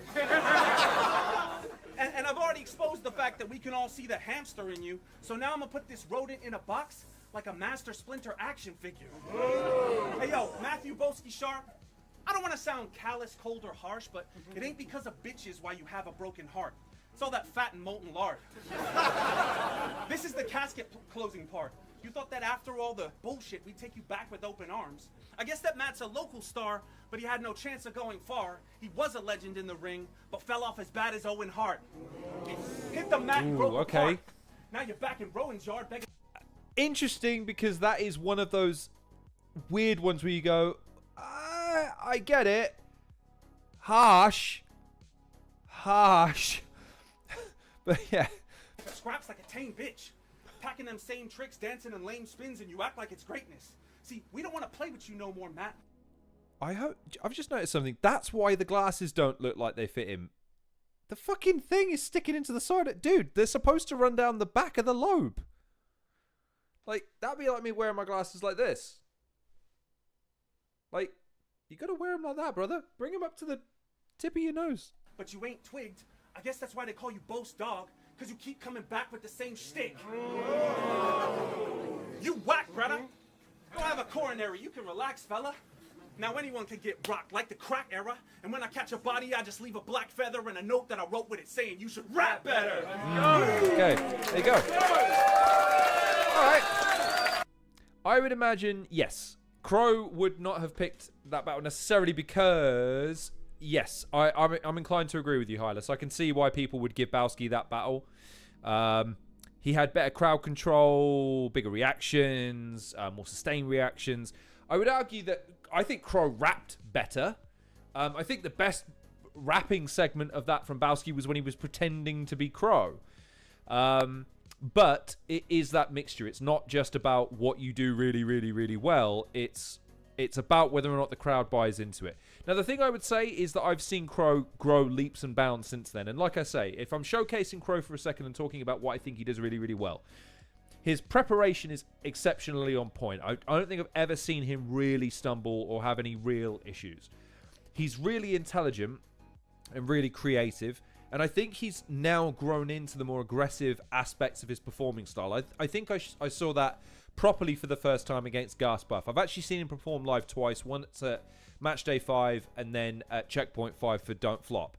So if anyone's primed to really make that step up, it is Crow, because I think he's got it all. He's got all the pieces now. He just needs to put it together and then have that room shaking moment, that one, flash photography moment in a wrestling context. So I really rate him. I think he did a really good job even in the context of that battle against a home crowd favorite in Don't Flop against Bowski. And it'll be interesting to see how that translates into the tournament. So, since we have Red Wolf with us, why don't we see Red Wolf next? So this is Red Wolf versus Mr. Tongue Twister for Premier. We're back on Premier Battles now. It's marketed, by the way, as Tongue Twister versus Red Wolf from the US. Sure, why not? Let me bring it up for a second. While I have everyone and while we're waiting for this to load, how did you score the Bowski battle? Am I right? Wrong? Yeah, I'd probably go along with the 2-1 score. Probably. I think Crow, like I say, Crow took a little too long to grow into the first round. Bowski freestyling in the third just endeared him. It wasn't a better round in terms of its composition, but you know what I mean? It just lingered a little bit. The only thing I would also say, since Red Wolf is, why Red Wolf? Why this one? Genuinely, if you would like me to showcase a different battle, that's fine. I will go away and download it and bring it up if you would prefer. It's entirely up to you. Is everyone in agreement with Red Wolf? Would you prefer me to find another one? Let's have a look. Versus. Oh, so you want me to find you versus Scoldy? Is everyone okay with that? Go on now. Let me know in the chat. Would you prefer Tongue Twister or Scoldy? Who do you want to see Red Wolf face off against? Let me know. I have a minute. Let me know in the chat. Oh boy, this one. I have no preference either way. I'm going to give you until I get bored. Someone pipe up. Let me know.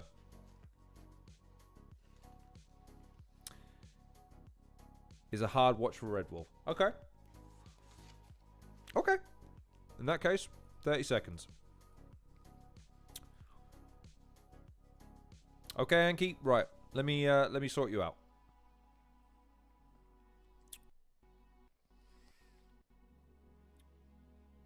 Okay. All right. Give me 30 seconds. Talk amongst yourselves. You can rag me for the pre-butties line if you must. What I'm going to do is normally I download the yes, I agree. And that's why I'm happy. I'm happy if he feels like okay, cool. Okay, cool. Right. So, Red Wolf versus Scoldy.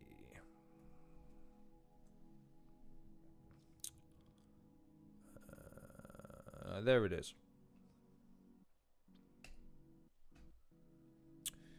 In which case, let's go full screen. Good Lord, someone's angry. Right. Let's go into there. Now, I will pre-warn you, because this is now a YouTube video and not a pre-rendered video that I've downloaded, this might impact the stream a little bit. So if it's a bit more erratic, I can only apologize. Y'all wanted it. We got it right here for you. So this is Red Wolf versus Scoldy.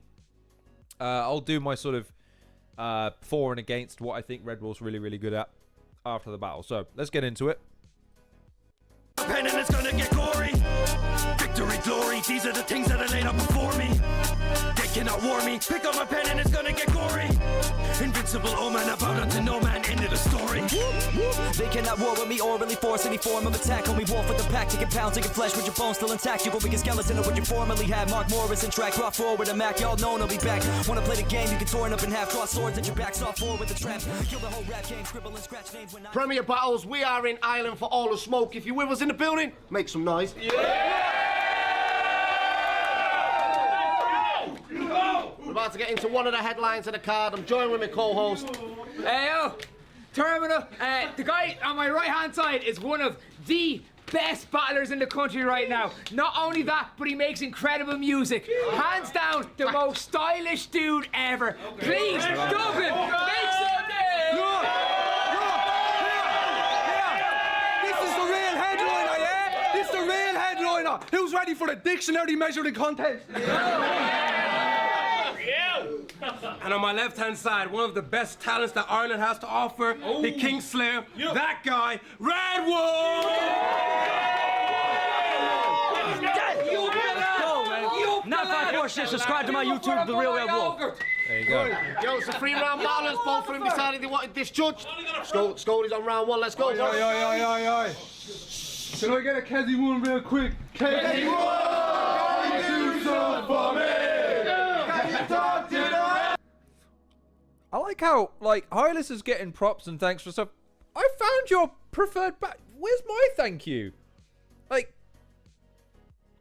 and I'm dressed up for this. Like, Unbelievable. Fucking people in the chat are getting more thanks to me. Again, I am the most underappreciated person in all of UK battle rap. The hardest working, the most diligent, and I'm probably the best rapper. I said it.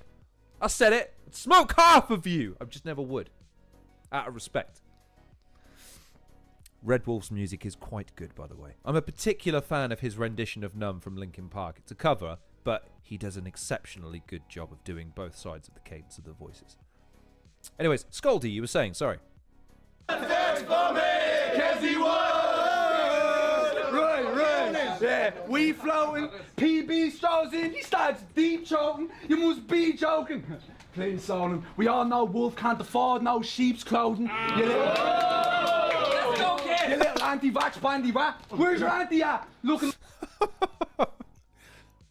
See, was that too much to ask? Was that too much to ask? You know what I mean? And now send me money in presents. Anyway, Scaldy. Like one of them chaps up on Adidas, wearing Adidas, and as we passing, asking, I need this, I need that. You got a plug for the hug, he'll pop up like a Stanley chat clitoris. He'll pop up like a Stanley chat clitoris. He doesn't even know where the fanny's at. And speaking of fannies, was this fanny wearing red for? Oh, look fresh. You look like Santi's little helper. You're a gammy little melter. It's a joke. Here's one. Why is he called Wolf? Why? Because his family's in a shelter. Solon Patrick is broke. Lives in a gaff where all the bows is plastic. Has to go to the local park and start a fire just to toast a sandwich, bro. It's tragic. Weak punches with a floater mask, but thinks he's fucking so fantastic. Oh yeah, well I think no one asked you.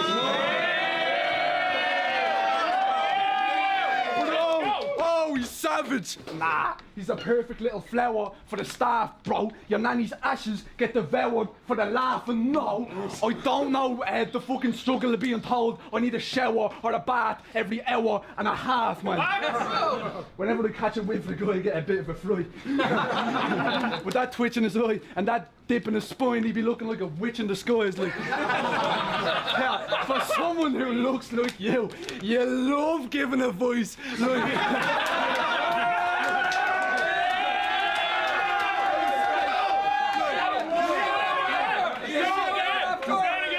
For someone who looks like you love giving a voice. Like when the time you thought Jester's writing was vague, like it's a crime, as if you wouldn't write a poem for your missus and be like, I know you don't like when I do it, but I highlighted the right.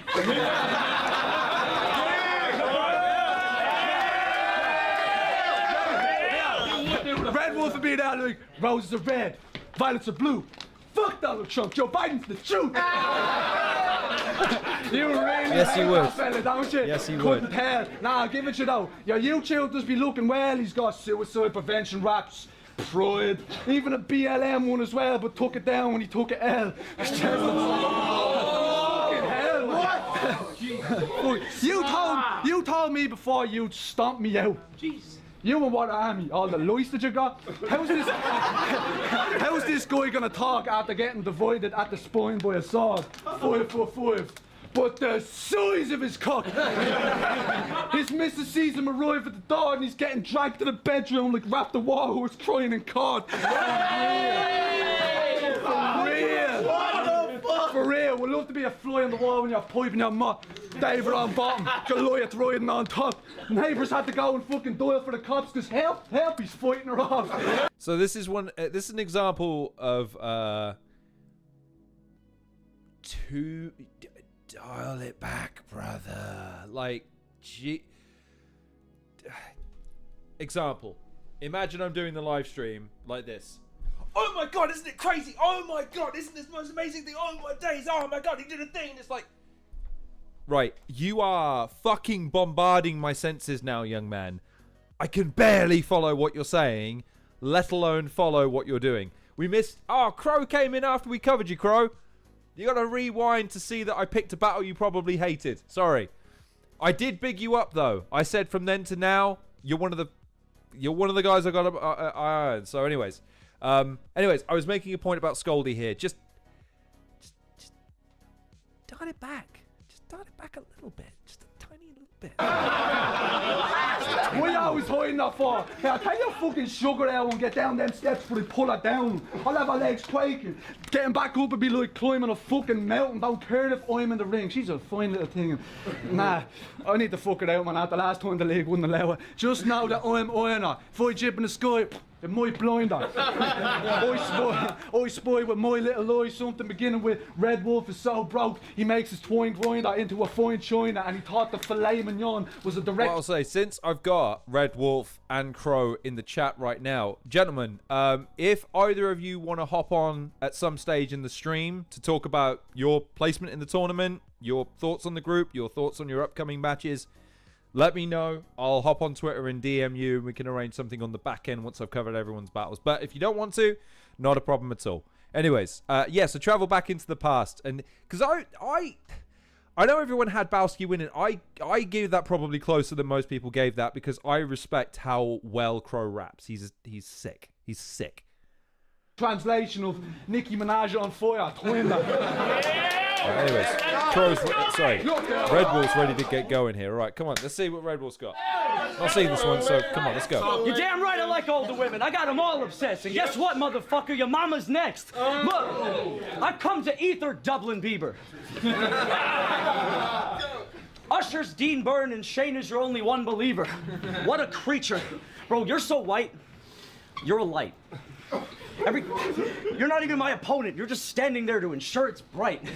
Every sound your mouth makes is out straight horrific. You talk like you got a jawbreaker in it. You rap like you're caught in a permanent face. God save this. God save this dipshit. Picture him on dates with women. Give me your top favorite interest. Give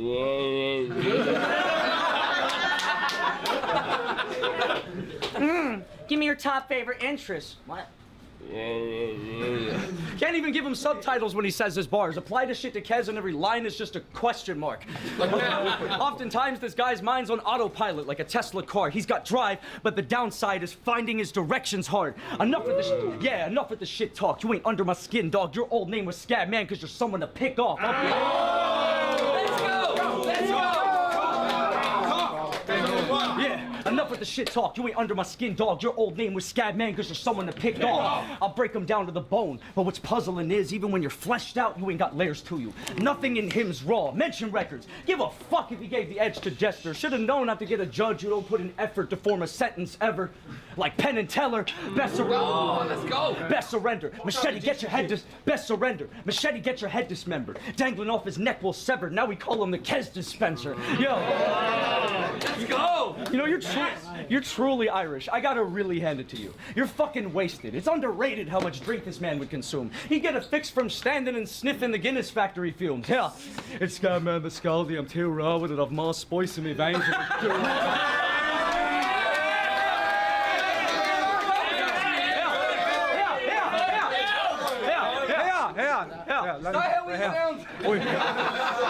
It's Scab Man the Scaldy. I'm too raw with it. I've more spice in me veins than I do oxygen.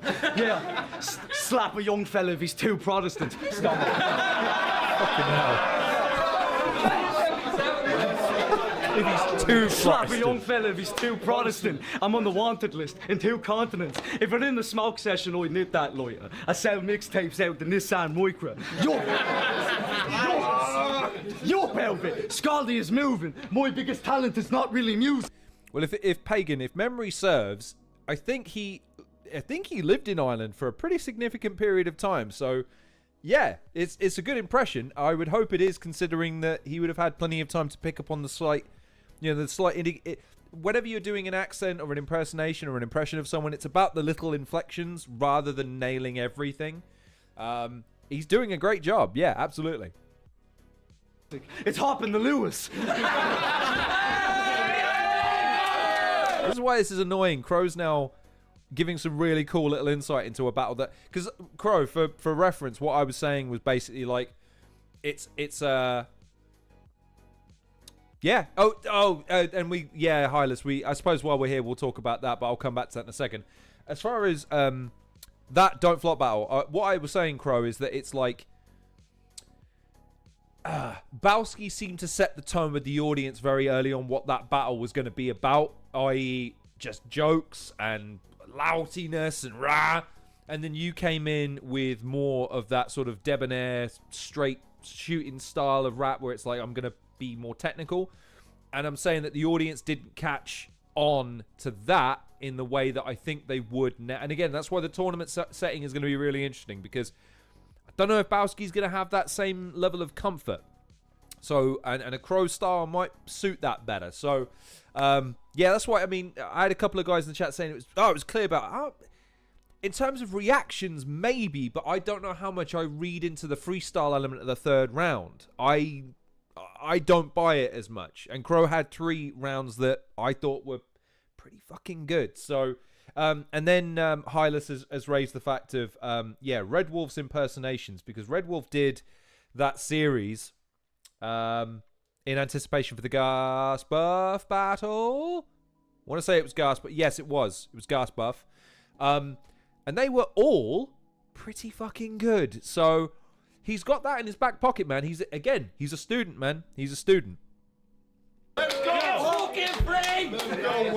Pagan, I'm Irish. When Intimidation made fun of your ex, that shit shook my nerve. She's one of the most supportive in the scene. She put in work. Praise and admiration's what she should deserve. So when the breakup happened, hey, I'm thinking good for her. Think about it. Think about it. She's happy, lovely, has a hubby, a family, and for once, actual money. Life is great. Life is great not having to feed her pet battle rapper monthly. Yeah. So Pagan's touching on something, and I'm sorry to interrupt you, Red Wolf, constantly.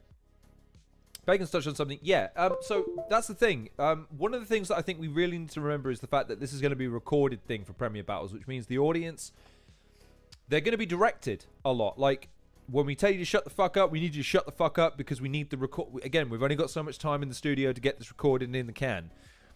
I don't know if the audience's energy is going to be the same. Maybe it is. Maybe, who knows? I don't know yet. But I'm just saying that the raucousness of a typical UK battle rap crowd is not necessarily what you're going to get. And so I'm curious to see how that pans out. Anyway, sorry, Red Wolf, you were saying. She used to be Rapper's full staff. She gave us both of us opportunities we couldn't grab abruptly, but the difference between me and you, Scab, is I'm thankful, buddy. Bitch, I'll MC hammer him. This man can't touch me. This match is ugly. A wolf man that's hungry to an abandoned puppy. This is bamboo to a samurai, an apple for the arrow, you for practice, dummy. Yeah. Yo, you cap, like all I'm doing is stacking multis, man. Screw it. Punches land too. You just fucking act above it just because you're mad and you suck and can't do it. The definition of scaldy is the feeling after a party when your friends all go. And it's an unsufferable experience, uncomfortable to be in. Like a Demlot show.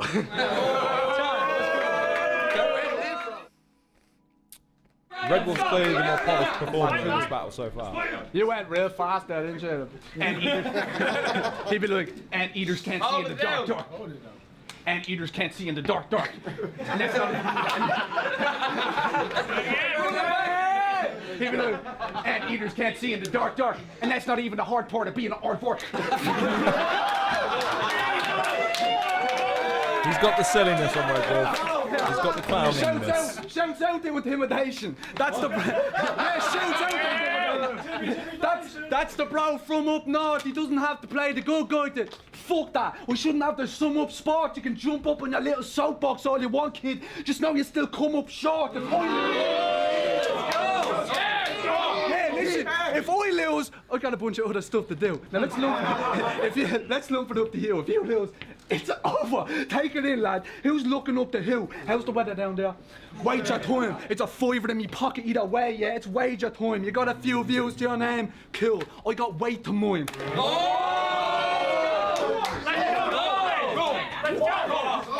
How was great the point? I heard through the grapevine you're a bit tripped out, addicted to rhyme schemes and the punches. No, you can't seem to figure it out. Click, click, bell. What's a big bad wolf to a brick shit house?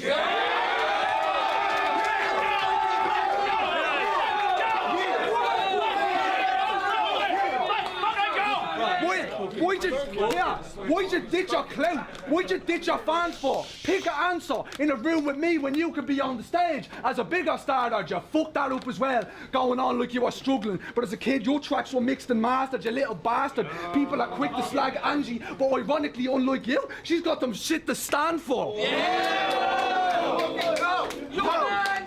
Yeah, whole estate, true a standstill, home wrecker, roof vandal, wax white, had the fire and blew it. This young flick is the new candle. Me and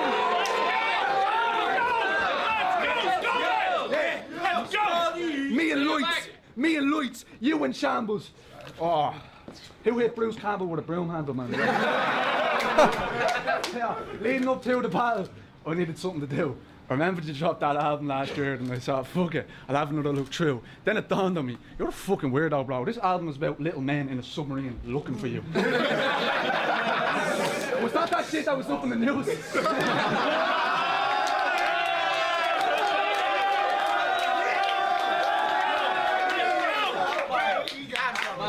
about little men in the submarine looking for you.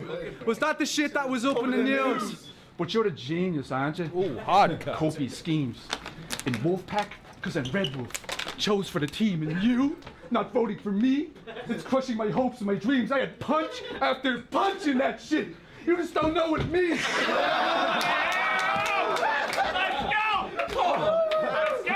You little broke little freak.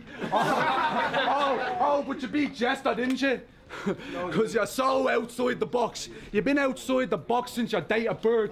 He sees... he's got the most red karma on the face of Earth.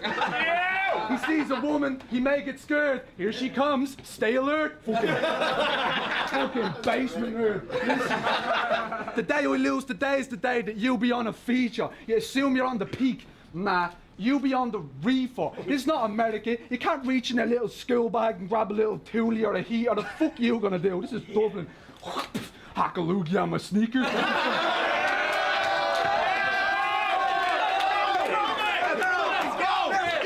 You bet your bottom dollar he is. Go. All right, look. Y'all ready?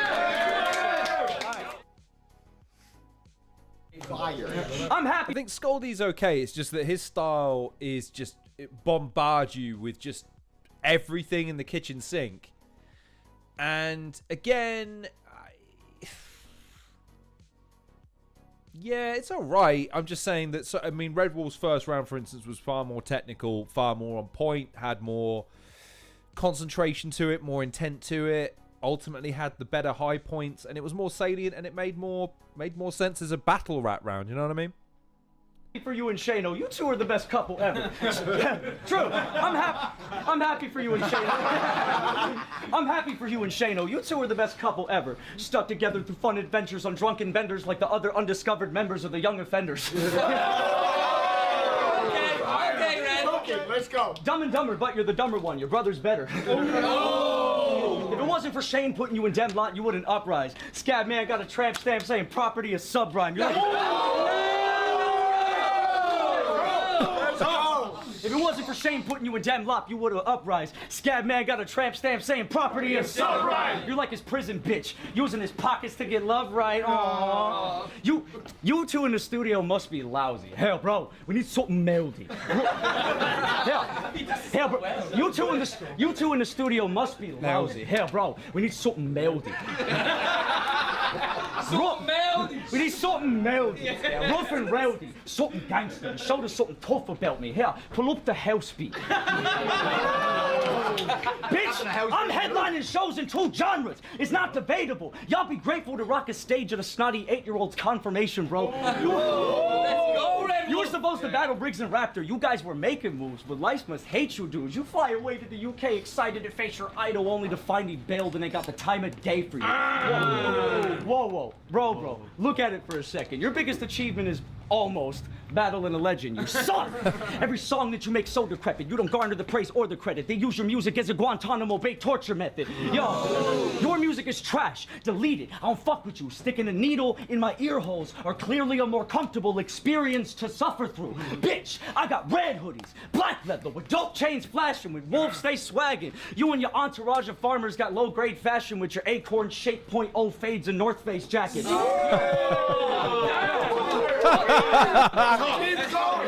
Character assassination or what? Armani Cologne sprained rampant. Look, I don't think me being the one that you're fucking with is a sound choice, coming into the crowd looking like Buster from Mrs. Brown's Boys. Shout out, Buster! Yeah. Buster! Looking like Buster from Mrs. Brown's Boys. Soft boy. You ain't murdering nothing, dog. Only time you stepping on turf is your uncle's bog. Only win streak you gon' earn to the ones in cod. He's an emotionless cunt. Some of the greatest things he never react to like. Have him right on the cliffside with a beautiful view where you capture sights. A sunny day rose, double rainbows, fucking angels passing by. And this cap, you like, that's all right, yeah.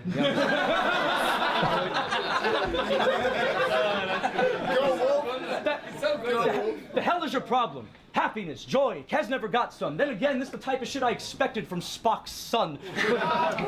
Yo, that's the type of shit I expected from Spock's son. Fuck. Time. Cut it. Go ahead. Go ahead. All right. Little wobble at the end. So again, I prefer this sort of.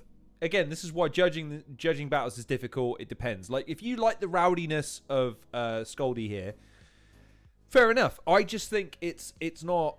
It doesn't coalesce well. You know what I mean? Like take any one of it out of the context of the situation. It's kind of meh. He's kind of riding the wave of the crowd and the energy. Whereas Red Wolf, I think you could take it out of this and put it in another context, and it's still impressive to a certain degree. Especially again once he really gets on a roll. Again, so far I have it 2-0 Red Wolf just because I think he's hitting. When he hits, it's hitting harder. It's not the juvenile. You know what? The problem in your head is it's big. He's actually picking up points and really going into detail and bringing it all together, rhyming it really well. He's doing a really, really good job. But that's just my take. I have him 2-0 up at the moment. Hylas has got it 1-0. Okay, so give me. What is it for you that's surpassing the first round, Hylas? That would be my question. Because again, just for me. Scoldy, again, this is the trouble. The other thing I guess I look for in a rap battle is I want to see three. I don't want to see the same thing for 3 rounds. You know what I mean? From a performer, I need to see 3 distinct aspects. You've got 3 opportunities to effectively start with a clean slate, but with the reputation you built from the round prior. If all you're doing is the same thing, I get bored. I get burnt out of it. Do you know what I mean? So far, I felt like Red Wolf has attacked it in 2 different prongs. He's got 2 different concepts, or at least he's gone in different directions for the 2 rounds. Scoldy's just kind of gone off in the same thing twice. That's why, again, with respect to Bowski's rounds, it seemed like he was banging on and on about the American thing. Same with Frost. Like, he was just banging on and on about Dubtee's weight. Like, unless it's a theme. If it's a theme, that's different. But it feels like the common thread so far of what I like is the fact that each round is treated like its own entity within the context of a battle, rather than I'm just going to make this a thing in all of my rounds. Like, you know what I mean? I have Scoldy taking the first round, maybe, but it was so close. I could rewatch it tomorrow and say different. Okay, fair enough. If there's a thing that's tipping it, let me know. I'm always happy, because there may be something I'm not seeing. This is the other thing. I'm looking at this, trying to objectify it to a certain degree. So far, I see Red Wolf is the battler. Scoldy is... He's trying to be a comedian, but rhyming. There is a difference. There's a more meticulous nature to a battler, I feel.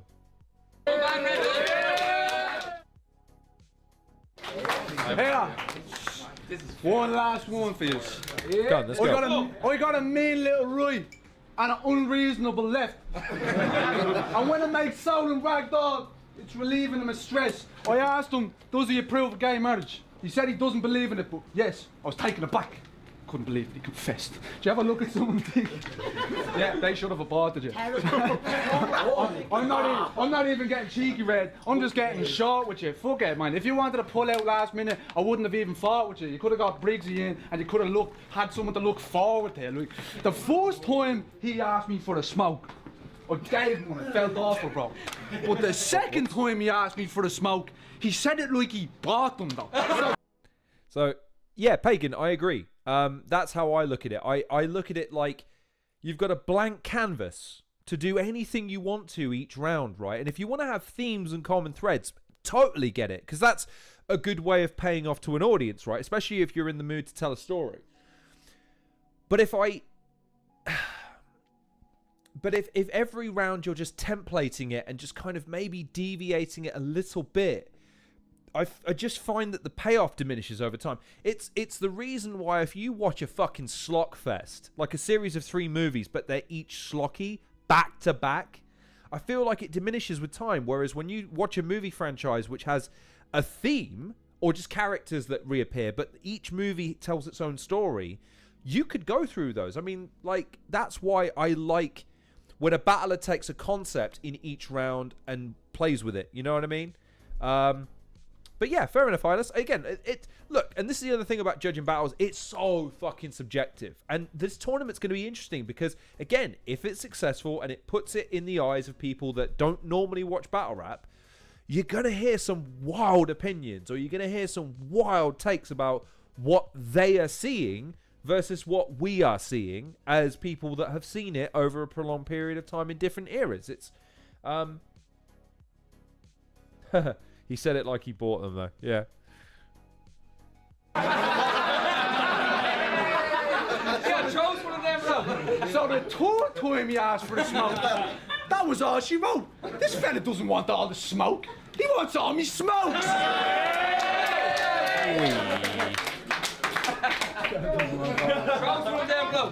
He does. He wants all me smokes. Has he, though, Hylas? Again, I feel... I'll examine it again if I have to, but the impression I'm getting is the same sort of thing. Is that a triple S tattoo on his arm as well, by the way? Just noticed that for the first time. Anyway, also, hard edit. Again, that's 2 hard edits. Oh, I remember now. But you got beer smoke, don't you? Because the way you talk about Garda, it's like you're selling flake and rocks up in vacant spots, but really, he's in a fucking chat room trading stocks. Listen, mate. Listen, mate. Change your top. Imagine getting him to take a wash. He'd be under the shower head like, ugh, it's cleaning me. Make it stop. Yeah. Does anyone want a little story about Red Wolf? Yeah. Go on then. So I met Why this not? kid from Mullingar. Turns out she knows it, yeah? Would you look at that? Ava was her name. Anyways, would you look at that? We was chatting, laughing about how much of a stupid cunt you are now. This is a true story, bro. I'm not trying to see you up in arms because you said some out-of-pocket shit that rung alarms. Nah, it's just fucking gas. Bro, you had a tour. Just to be clear, lads, he's walking in the park with this banging board. And, you know, most would just chat with her. But he couldn't have done that in words. What does he do? He hatches a plan to start rapping words. But first, he had to prove that he had the Zoya. Ah, bless the little ankle boy. Like, bless the little ankle boy.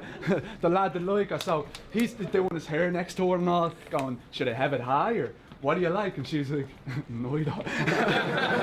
No, but someone needs to get this chap a fiver, because no matter what, he had to pipe her. Had me mad and spurred, he was there. So just for you, I have this little freestyle rap. It's fire. Just for you, I have this little freestyle rap. It's fire. She's like, stop being a pussy. And he's like, all right, look. Now, before you go away and get angry, she gave me permission to say it, and gladly. The girl's name is Ava Devani. Now, this fella was going like, this'll definitely get me a taste of the fanny. And he looks her in the eyes and goes, yo, Ava Devani, take off her panties. I'm not even messing. You're a fucking idiot. That pussy dried quicker than a well in Egypt.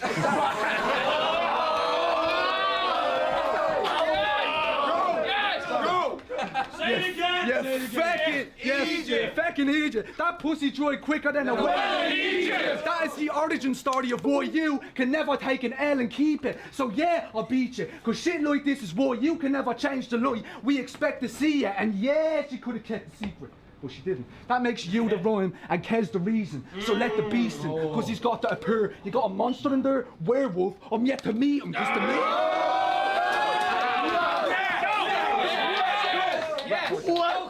Because to me, bro, you have to understand, you look like a fucking idiot, Red. You've been chasing your tail for 3 years. Now it's tucked between your legs. Listen, but he's got Walking Dead bars. Oh, well, I feel like Michonne because you took it out to Shane and now you want to fuck with me instead. Fuck it, time. Come on.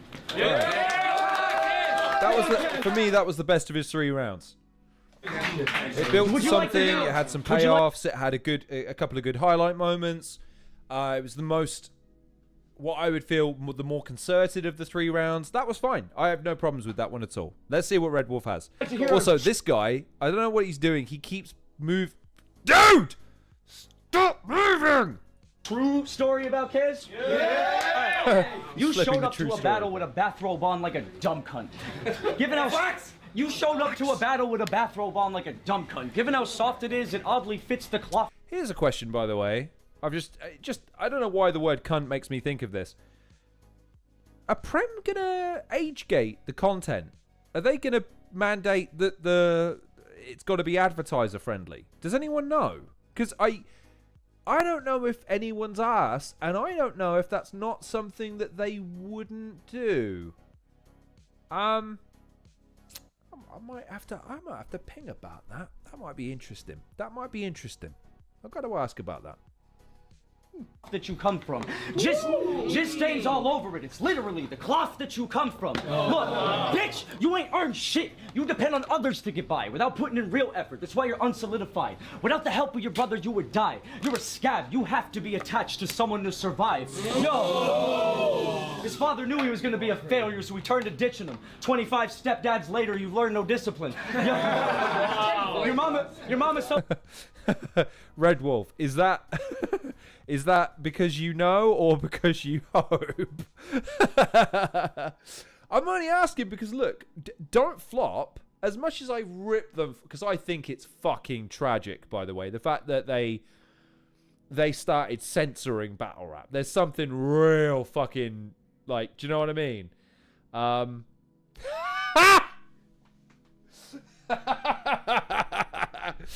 Hylas with what might be my favourite comment of the stream so far. If Pencame can get advertiser money from dead relatives, I'm sure Prem will be okay. So, yes, but that short, look, I don't know if the word dead demonetizes you, though. That's the thing. It's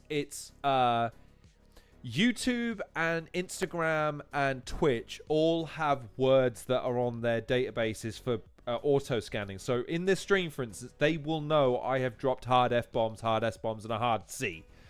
So it automatically gets demonetized, right?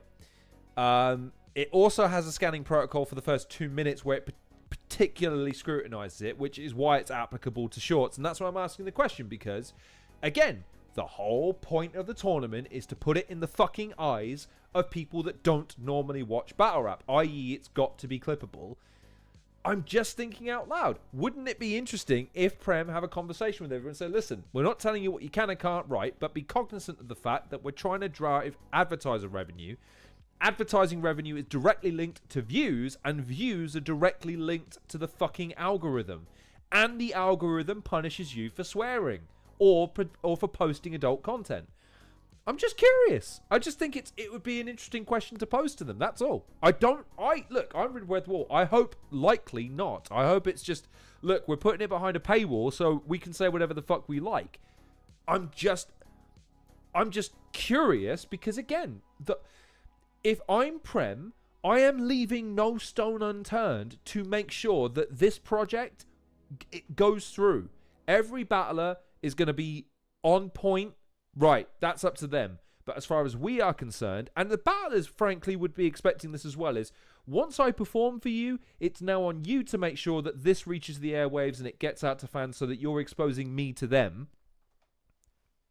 It wouldn't be the worst thing in the world to say, right, well, if that's the case, here are a few things that will help us be able to piggyback off of the algorithm or be able to put us in places where people can share what we're doing more readily and openly. Because at the moment, yeah, I can't necessarily stand and say it's not a thing. That's all. It's just a random thought that occurred because someone said cunt.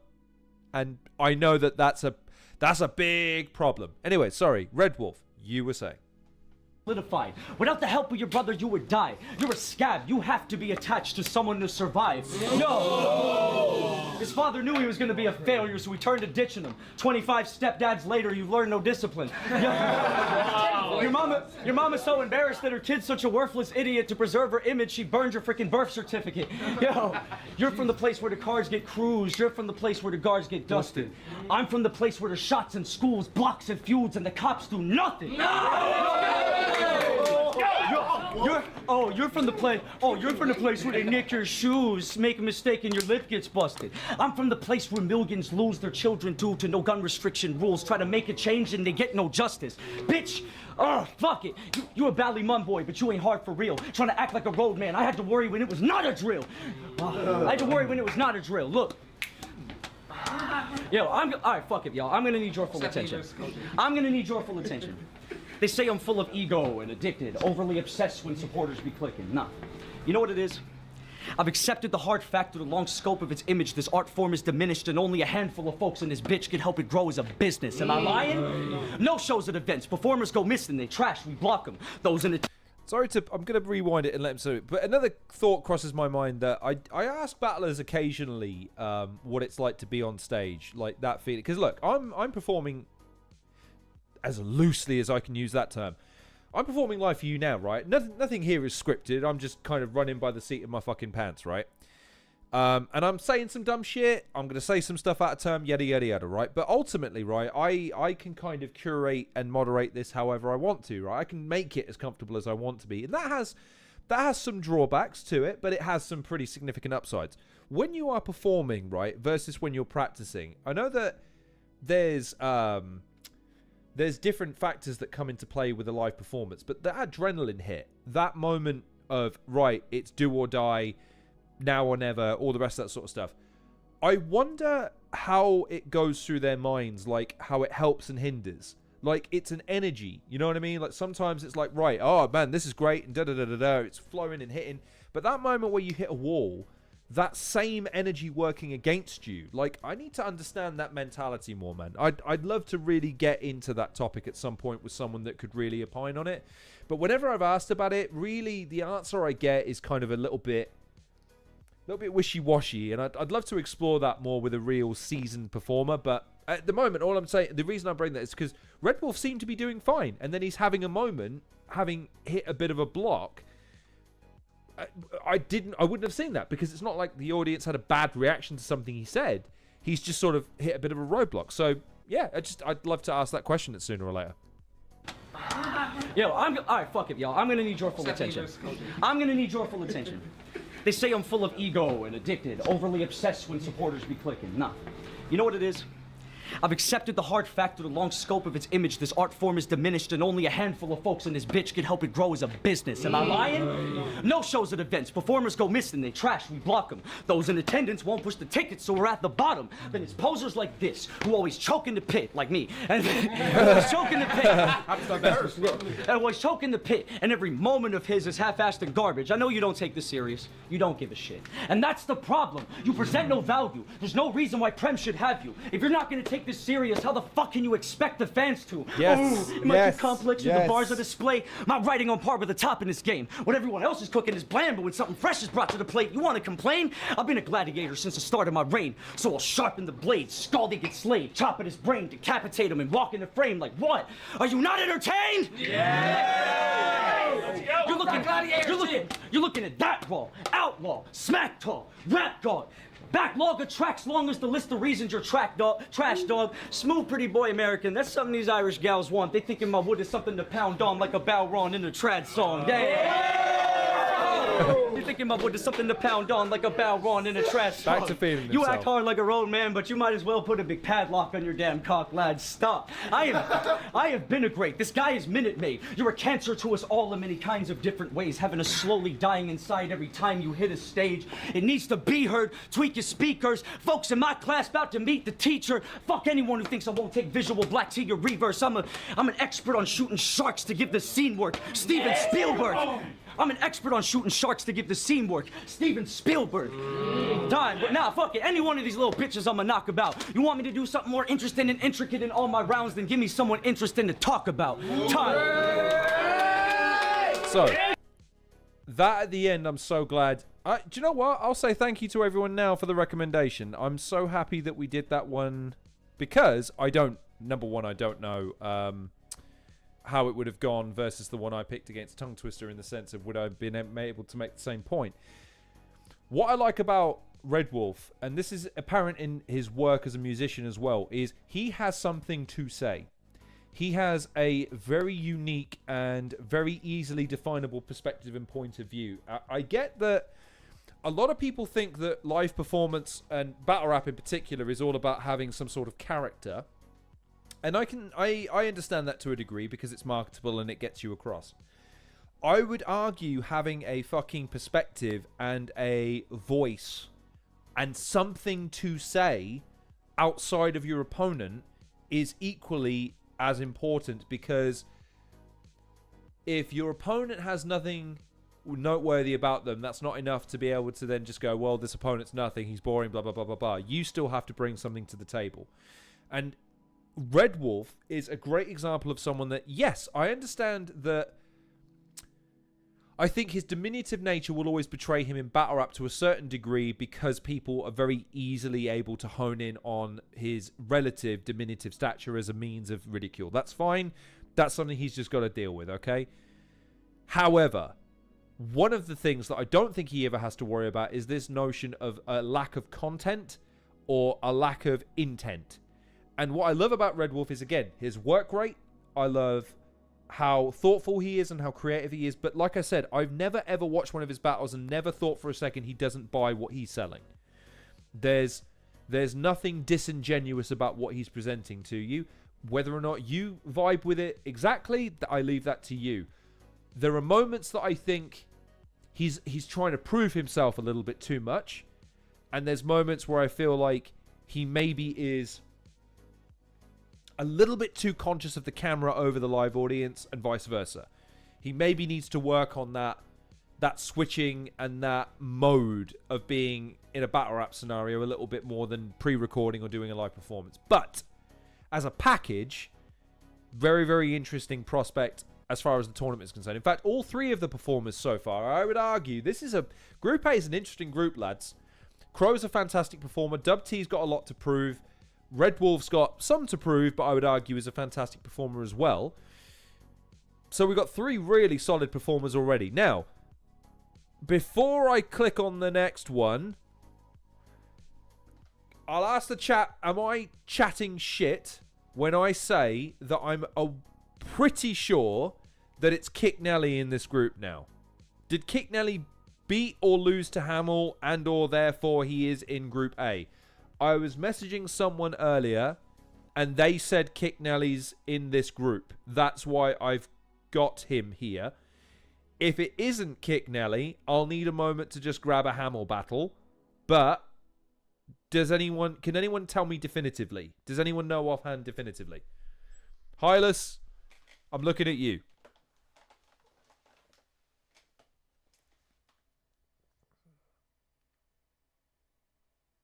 I know that I don't think Prem have released an updated group listing yet.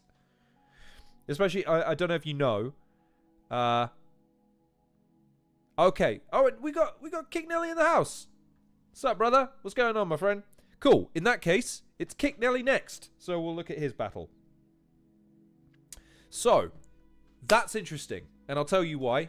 Not just because he's in the chat, which is great. I like how everyone swung by. Thank you, except for Dubtee. Fucking, do you know what? Fuck it. I'm going to message him right now, live on air. Fuck it. Where is he? Just better talk amongst yourselves. I'm just going to... Yo, what's good? I'm currently in the middle of a live stream with your goddamn name mentioned very heavily in it, and I've seen the three of your other competitors. Yo, punk ass ain't shown up.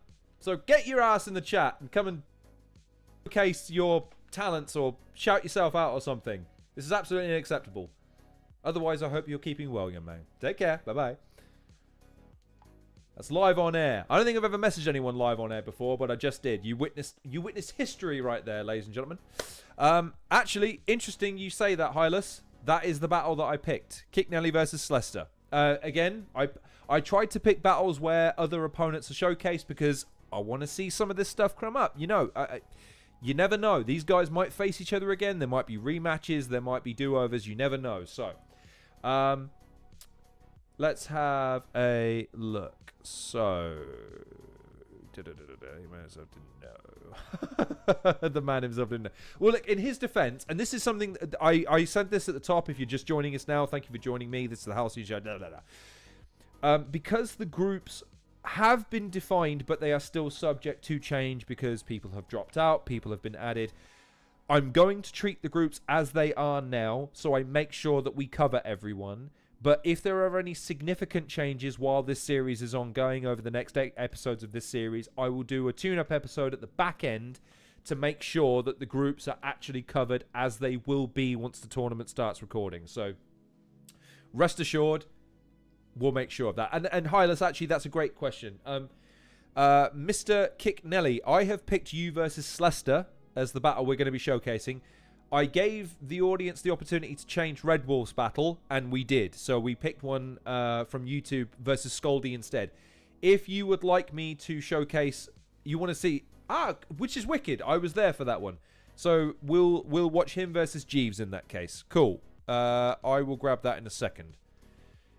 So that's cool. I just want to read comments a little bit about. Okay. Oh, Red Wolf. Cool. Thank you so much for watching this. Just a word on the tourney. I feel like a lot of people in the scene will find reasons to disregard, ignore me over others, but I'm going to use this tournament to become a name. It's going to be a name. Well, Red Wolf, Crow, Kick Nelly, and Dubtee. You better be fucking watching this. After I finish this last battle, I'm going to chuck some Zoom details in, generate a meeting. If you guys want to hop on, discuss, hype, go nuts, I'm happy to throw the floor to you guys and let you guys run wild for half an hour. Entirely up to you. No pressure, no issue. Or if any one of you just want to come on and chat to me for a minute, I'm happy to host that too. This is your time to say... Really, what I want to use this as your opportunity to say why you think you're going to win this tournament or what you want to get out of this tournament. I gave the same opportunity to DW yesterday to just say, look, this tournament is happening. You're in it. What do you want? What do you think you're going to do? What do you want the audience to see? All this good jazz. I want to hear. I want the audience not just to see you on social media or on the day of the tournament. They need, like I do, to hear it from you. What are you got for us? Give us a reason to get fucking hyped for it. So, anyways, Red Wolf, I appreciate you tuning in, my friend. Kick Nelly, my friend, I appreciate you tuning in as well. We're going to check your battle out next. So, if you bear with me, but a moment, ladies and gentlemen, because this is going to be interesting. I was there for this one. I remember it pretty well, actually. I remember Jeeves being funny, but I remember him feeling a little bit disjointed. I remember Kick Nelly being ferocious, simply ferocious. That's why I think his addition to the group is a real interesting prospect. This is a real interesting group. Group A is a real interesting group. I'm real pumped for it. So, right, let's go. Kick Nelly versus Jeeves for Premier Battles. This would be undisclosed 13 or 14. There it is. Right, in which case, let me load it first. Bear with me. There we go. Right, cool. There you go. Right. My poor little laptop. I do apologise, by the way, if the stream quality gets a little bit erratic. It's just because, like I said, I wanted to get the battles up in advance because it doesn't stress my computer out quite so much. So, hopefully, y'all can still hear and see me. Anyways. You're probably going to see me in the background of this one, actually. I'm really happy that you guys have picked this, because then I get to go, look! There I am! Oh, I'm in the background! Yay! And half the fun of being a Battle Rap fan is just being able to go, look, there I am in the battle! Yeah.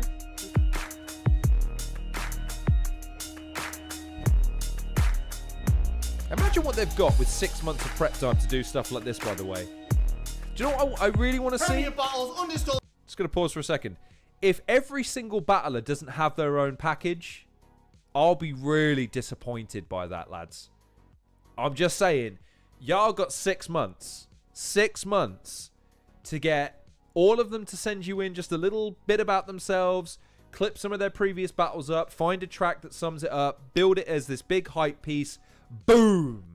Kick Nelly. Like, I want to see you guys lay it on as fucking thick as you possibly can. I want to see these guys looking like motherfucking superheroes. Don't disappoint me. Anyways, Stro, tell them. 15, we're here at 33 Oldham Street in Manchester. If you're in the building, make some noise! I disclosed 15. Sorry, my apologies. There I am! Yay! This is the quarterfinals of the North Academy. Gonna jump straight into it. On the right hand side, you've seen him before many times on Premier Battles. Make some noise for Kick Nelly! Manchester! Yes, he is. And on the left-hand side, I hope they do, the Hylas. most new I hope battler they do. from the Netherlands. Make some noise for Chiefs! Nice guy, by the way, Jeeves. He's a nice guy. You're a nice guy. I like him. Do you know what? I'll give props to Jeeves for a second. The only one of you fuckers that played my gaming quiz on Instagram, you motherfuckers, dying out for content constantly that isn't battle rap related. I give you it. Every single day for, I think, 2 weeks, I was posting gaming related quizzes. Jeeves was the only one that played. Like, come on now. I know most of you game. Don't even lie. Anyways, I think it's on Kick. Who's going first? I'll go. You got to play. Ah, Jeeves is going. Let's go. Can I start? Yeah. Let's go. None of your dumbass ground slams has the same impact as when a battle with Jeeves drops. About to with kick in the face with a kick in the face like beatbox. Quiet on the set now, cause I'm the foreign protagonist and you guys, nothing more than a few props, so I'm the alien in here. That's why I spread my message by running circles around this new crop. Jeeves, what? They fond of me. Kickstarting, no, I end careers. Third time academy, I'm graduating in my freshman year. So many clap your hands in here, but I didn't see I be the man in here. It's lights out when I start swinging like a chandelier. So why you fail the academy every time? It just means you're gonna have the potential. He even clashed overseas to raise his battle credentials. For a fucking handful of views. Your crap shit is mental. That means you had more people look at your passport than at your actual battle.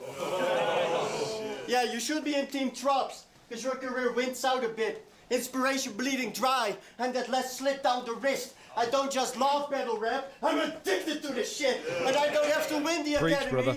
I only enter to get a kick out of it! Because his name's Kick. His name's Kick.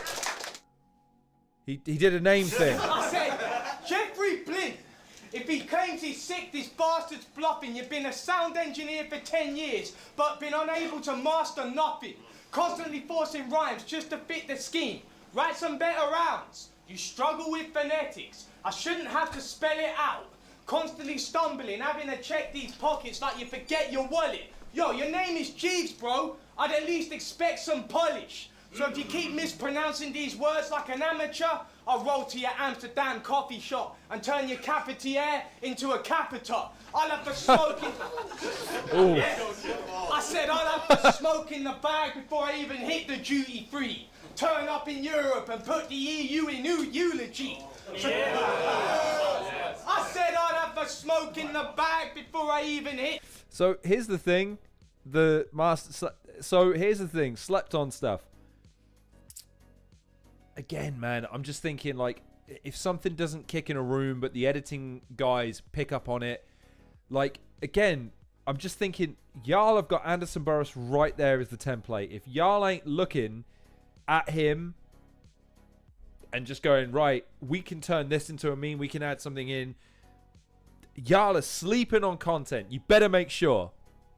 The duty free. Turn up in Europe and put the EU back in eulogy. So don't act like I'm gonna be on your beaten bath when you couldn't even clear rambles. I'll have this melt in the canal like I'm using an ear candle. Because you spit more shit.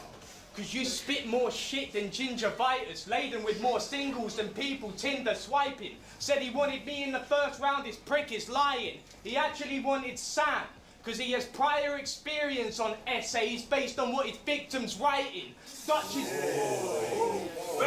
Dutch is #1 battler, but yet no one stood behind him. They all know he's a weirdo. That's why nobody wants to be on Jeffrey's flight list.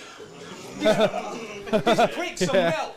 messaging me on more burners than Stringer Bell. Bro, I cook books. You can't even produce fake accounts, so why worry when I got more fire in the pad than a Thai curry? Yes.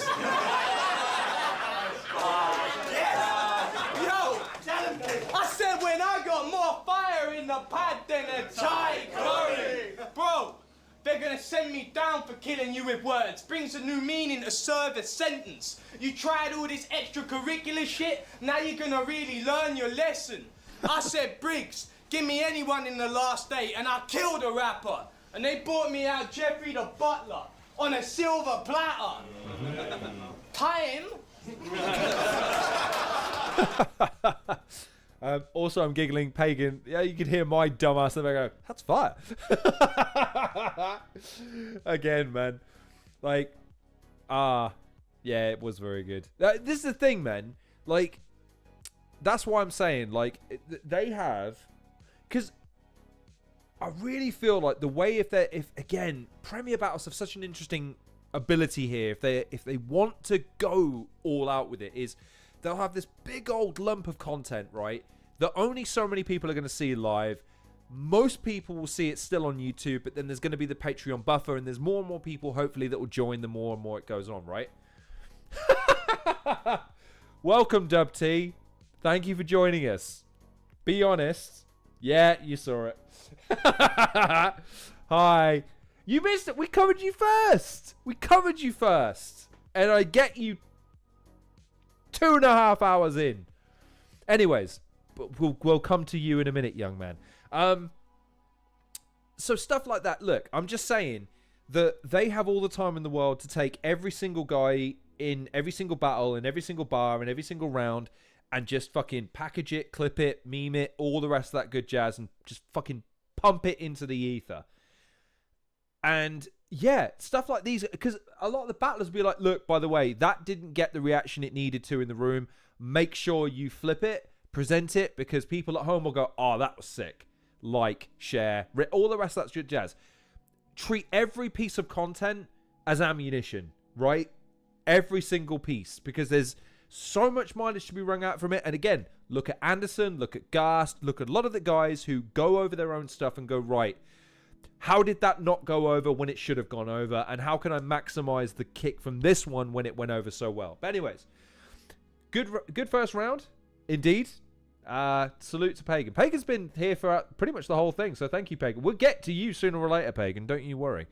I forget what group you're in, but we'll be getting to you, young man. Anyways, right. Second round on Jeeves, please. Please. Thank you, asshole. Okay, so you're speaking about a curry. Let me rebuttal this fast. I'm more like a curry. I always bring fire when I'm gassed. Terrible. Okay, so last battle, I had to do it with Amber. And I thought, can shit get any more lesbian? And here we are, the universe answered. Because he battled Slester. And he thought, yeah, I got an idea, and it would actually go hard.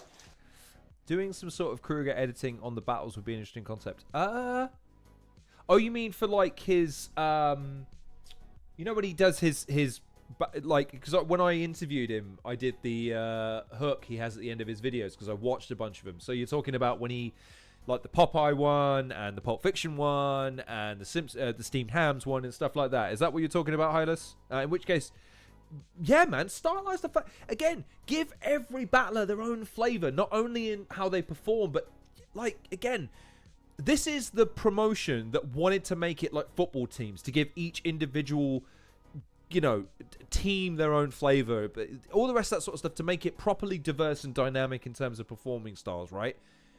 Go to that. If they can go to the trouble of making fucking football paraphernalia for their battlers, they can generate a couple of graphics, man. That's all I'm saying. And Dubtee thinks he judged this battle. You think or you know? Again, like, Dubtee cracks me up, man. He just cracks me up. He tried to intimidate Anyway, Slester. sorry. By getting himself a matching mohawk. Bro, what? You should reflect some more on your own thoughts. Muhammad Ali wrote a book called Ways to Intimidate Your Opponent. And guess what wasn't in there? Getting a matching mohawk. Bro, imagine the drug cartel about to invade Marty Bird's house in Ozark. And they start shivering in fear as soon as they see he got himself a matching mohawk. Or Luke Skywalker versus Darth Vader. Shit's about to go off. And Vader suddenly removes his helmet and says, Luke, I am afraid of your mohawk. No, your antics are shit, but still you want to embody being this weird guy, but you're becoming too cocky. Versus Angie, you said, should never walk alone. You know why that's not even funny? In terms of living life, the girl in the wheelchair will give you a run for your money.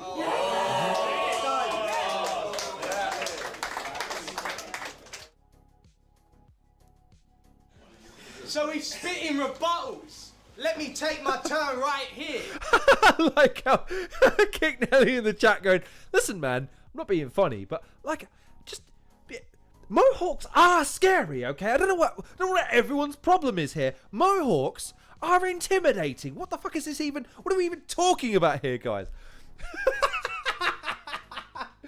I love that as a concept. Like battlers, like their thing goes live, they see the critiques, and they have the opportunity to come on and say, right, okay, let me just get something on my chest right now. My shit was fire, and none of you fuckers know what you're talking about. I love that. That's so funny. And yeah, he's got his phone out. Yeah.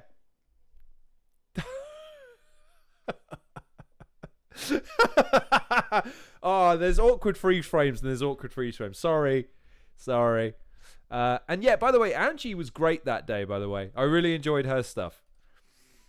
It was great to meet her as well in person. Fire and gas, ironic, that was a whole round of verbal diarrhea. Oh, yeah. Since this battle's been announced, on Twitter you have made references to Hitler or Nazis like 7 times. Bro, if you think you're the master race, you need to check your eyes. Because something has let you down with your observations, man. You have ADHD. How long are you gonna last in a concentration camp?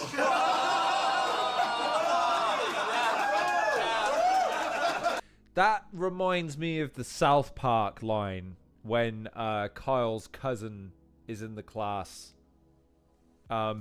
It was raw then, it's raw now.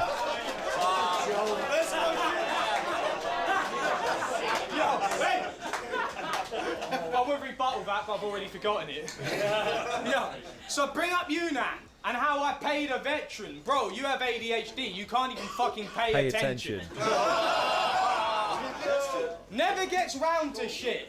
I do everything. I have no regrets, yeah? Nothing I'm gonna think about on my deathbed. 3 months ago, you started a support group for procrastination. And you guys still haven't met yet. Because he hasn't got around to it. You love Nazis. I bet back home you take great pleasure in visiting Anne Frank's house and waving around a tape measure. As rappers, we all idly doodle on our rhyme pads, but the cover of yours looks like the front facade of the Reichstag. For my 8th birthday, I asked my dad for a copy of Minecraft.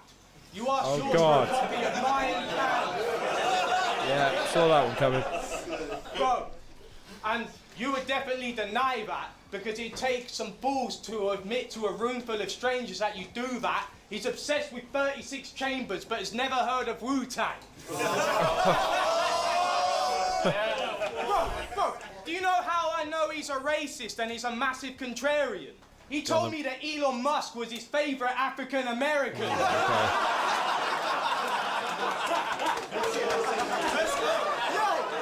That's worthy of a reel, man. That's worthy of a reel. Do you know how I found out he was a racist and a massive contrarian? He told me Elon Musk was his favorite African American. Yeah, you're an hour ahead, but the difference between us is night and day, poser. You're dumb as fuck. It takes you an hour and a half to watch 60-minute makeover.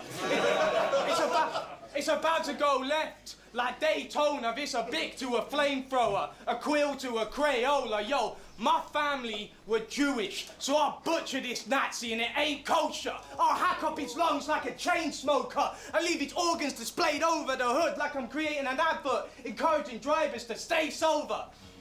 Time. All right. Yo, Raw round. So listen, Russell Bent.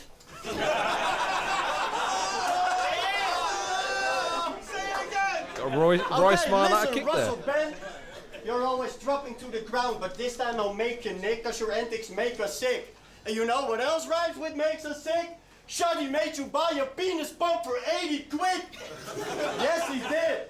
And goddamn, that is dumb. While we were pumping up the jam, you had it jammed up a pump. Yeah, that's fucking insanity. Kick Nelly with his weird fucking energy. But I now know what you meant when you said, Jeeves, I'm so pumped for the academy. Yeah, he's stuck in a loophole where he's fucking his loot hole. So I'll put you in your place like said location. Drop on the ground again with your eyes closed like meditation. Spend 80 quid on a helping hand in masturbation. On your road you got gaslighted towards a pump like a petrol station. So you think in terms of antics, you're the man. It's all the Kick Nelly show, but he pretends. You never stand out. So everywhere he goes, it's just an act. Emotional damage. So both his battles and the pump are really showing what I meant. Because he has no own strength. So he's pumping himself up when he tries to go to great lengths. Time. He's talking about his penis. His penis. You have lied to everybody publicly about being an amputee. Pretending to be handicapped is some weird shit, especially to lie to me. So, one leg or not, I thought I'd write some rhymes that would apply to each. I mean, 69 battles in, go fuck yourself, by the way.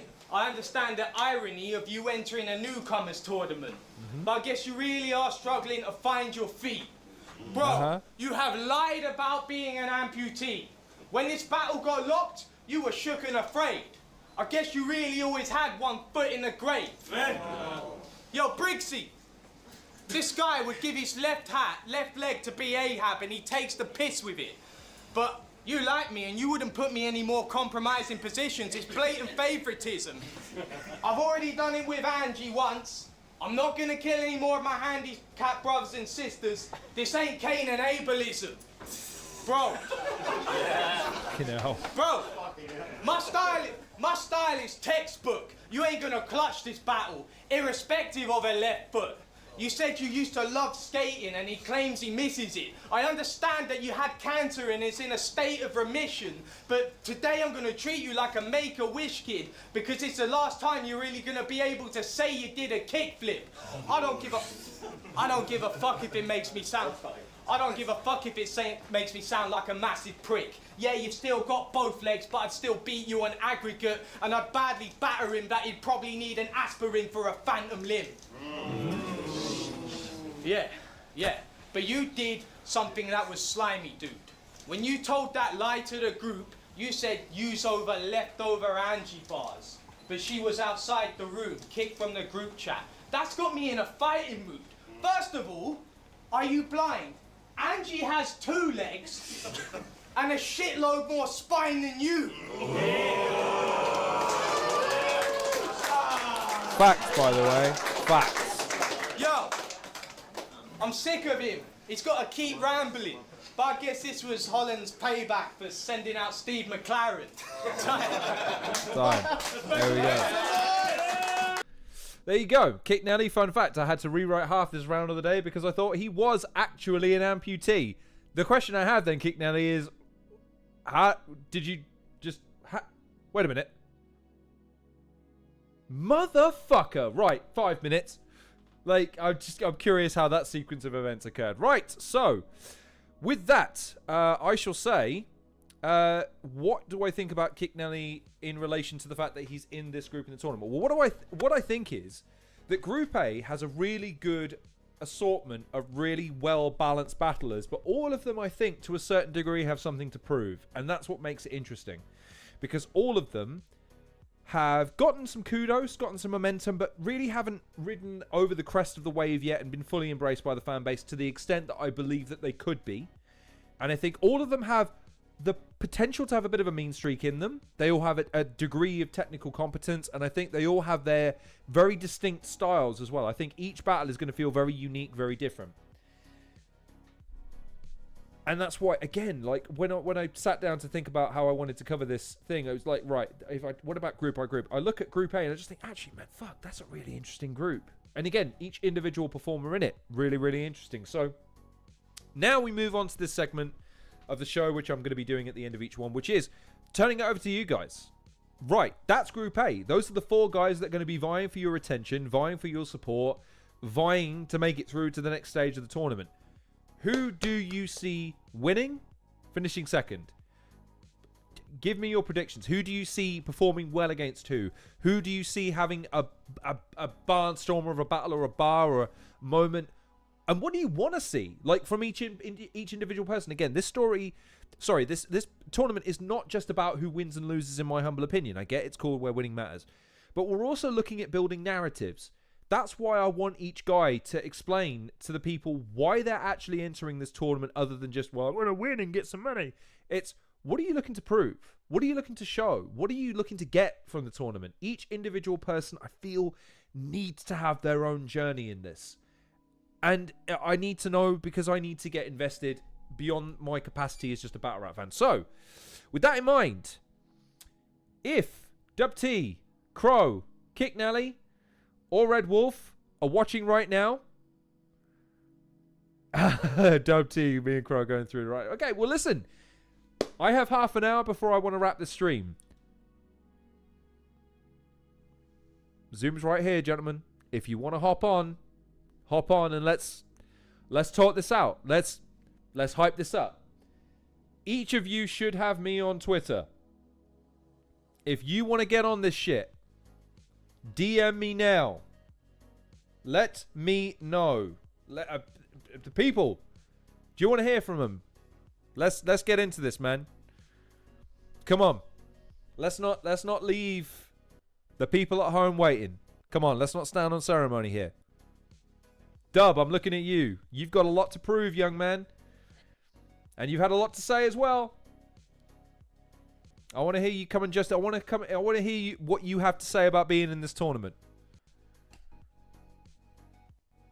What are we saying? Dub is my favorite to win the group. The whole group we made for fun battles. I agree, Pagan. I agree. Again, man, each individual group, I feel, has its own flavor. And each individual group is going to have its own individual dynamics. You motherfucker. Dubtee, I'm on the... See, this is the problem with Dub already, right? Dub's already Hollywood in his... He's like, the Halcyon Show. I don't need to go on the Halcyon Show, man. I'm so far above the Halcyon Show. Like I don't need to talk to Lorne on his pathetic little show. Like, nah, man. I got Premier Battle sorting me out with a showcase, bro. You've changed, Dub. You've changed. Listen, man. You used to... Your ass was beautiful, man. Your ass was beautiful. But, okay, fine. Dub said he doesn't want to come on. Kick Nelly. Crow. Red Wolf. Where are you at? I want to hear from you. The people want to hear from you. Now or when they catch this. I know, they know that we want to know what's going on. We want to know what you think. We want to know what are you going to bring to the table for us. Come on. Don't leave us waiting. I am only going to give you a couple of minutes though. It's going to be awkward as shit if I'm sitting here e-begging for half an hour.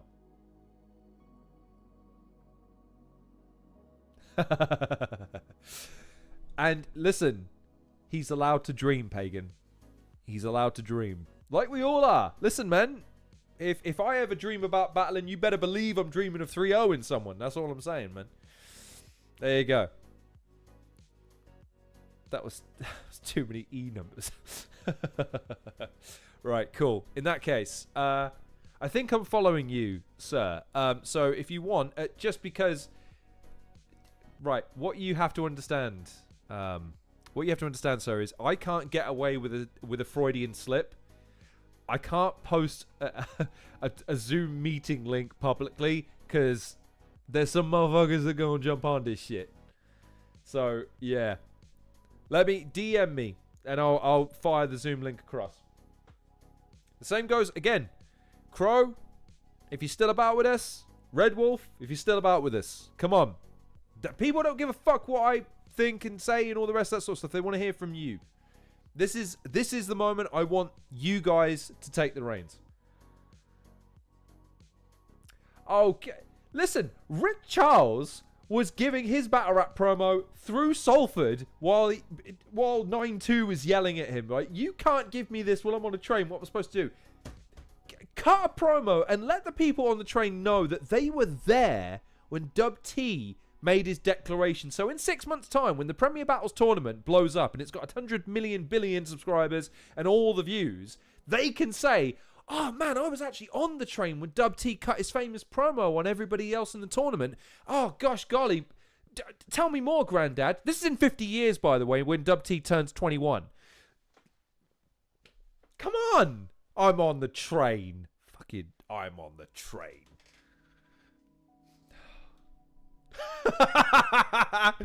Hylas with a hot take. I respect him for Dub not being the obnoxious train guy. That's funny. Yes, he is, Pagan. You're right. You're quite right. Do you know what? The last time I spoke to Rick Charles with any real degree of length, he was trying to convince me that bicep curls do not work your biceps. He was trying to say, like, oh, yeah, no, it actually doesn't work that way. And you go, ridiculous. Ridiculous. Right, Kick Nelly has just DM'd me. Let me get some fucking Zoom details up then, ladies and gentlemen. I'll show you obnoxious train guys. This is what I'm saying, Dub. Kick Nelly's... This is what I'm saying to you guys. I'm about to give Kick Nelly free reign to cut promos on your punk asses. He can say whatever the fuck he wants with no reply. And that will be the narrative going forward.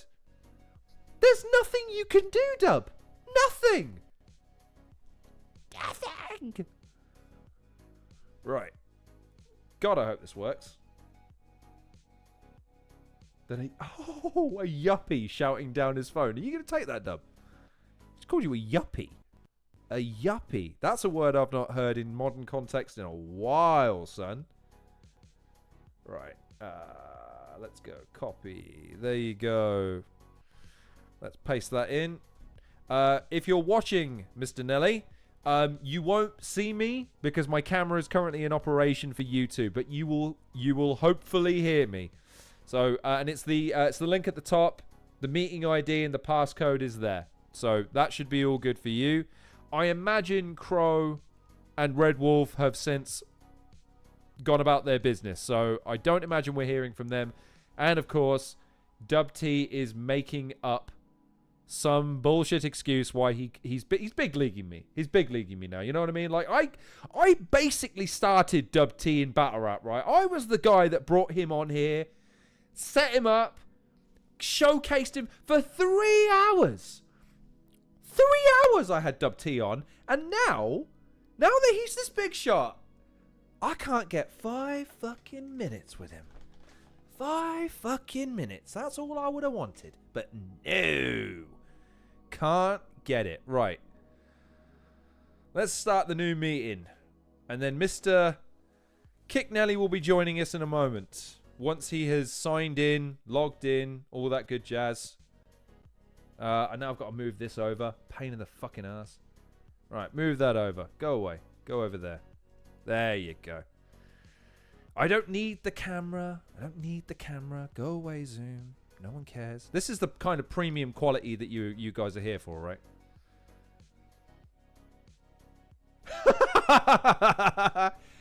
Yeah, Dub. You gonna take that? You better be listening to this on a fucking earphones, by the way. I have a professional reputation to manage. If someone overhears that and goes, wait, did Lorne... That sounds like Lorne, and he called someone a bitch. Right. Hello? Yes.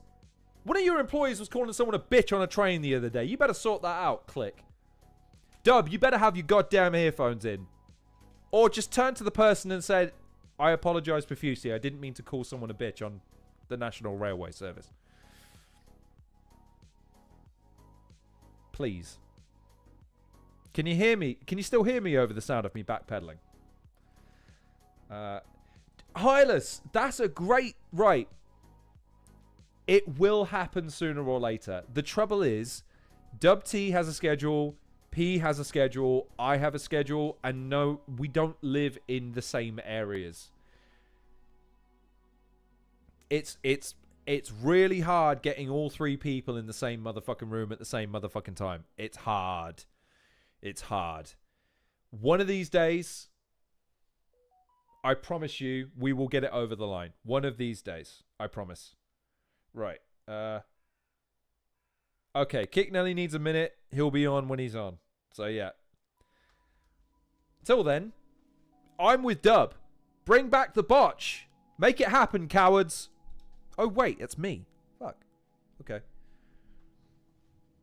Honestly, dudes, right? Outside of covering battle rap legit, one of the things I love the idea of doing is like shows with battle rappers, but with their own vocations. Like with Dub and P, it's wrestling and MMA. All three of us love wrestling and MMA. I'd do a show a week with them easy. Obviously, with someone like O'Shea, it's gaming. With Shuffle T, it's writing and live performance and comedy. Like, there's so much like scope for it. Do you know what I mean? What podcast duos would you love to see battlers in? I think a Kinnell visual horror movie podcast would slap. Kinnell loves his horror movies. That's for damn sure. Kinnell, and I loved his when he was doing YouTube content on a regular basis. He had such a unique way of doing things. I really enjoyed his stuff. He's obviously more into his game development now, and he's big into production and all his editing and stuff. I follow him on Instagram. And a little bit on Threads, I think he uses more than Blue Sky. Or maybe he does use a bit of Blue Sky. But you don't see him on Twitter because he's not on it. So it's hard to keep up with what he's doing beyond what I see on Instagram. But two-man podcast battlers, but outside of battling. I mean, I suppose the easy answer is football. And, like, Jem and Quill. That'd be kind of fun because I think both of them have that sort of natural proclivity of wanting to start quite relaxed. But both of them sort of egg each other on, and so the energy would build, and I think it would be one of those great antagonistic duos by the end, and they'd just kind of call time, and then every week it would just be a reset to, you know, that would be fun.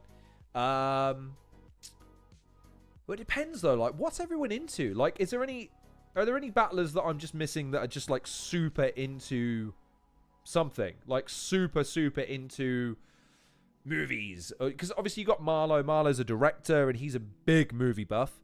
I suppose music. I mean, I don't know. I haven't really watched anything as far as music coverage is concerned for a really long time. Obviously, Channel 4 used to be big on it. MTV used to be big on it. I don't really know where anyone goes for music coverage at the moment because I'm old and I've aged out of a lot of the coverage. So, you know, it is what it is. I've been standing here holding my dick for 5 minutes now, lads. Come on. What are we saying? It's like that we can... If no one wants... By the way, if no one wants to hop on, as much as I'm ripping Dubtee to pieces right now, and he deserves it, if we don't want to... we don't want to. Lefty used to have a sick Pedro. Pedro was on the subtitle. Yes, you're right. Lefty did have a... yeah, what was it called? What was it called? I've got to look into that at some point. Anyways, I'm going to... Right, let's move this over. 1 second. Let me set this up. Because y'all got to see this a second. So...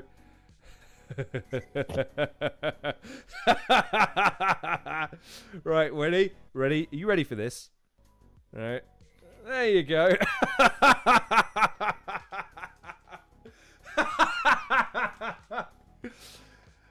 Oh my days.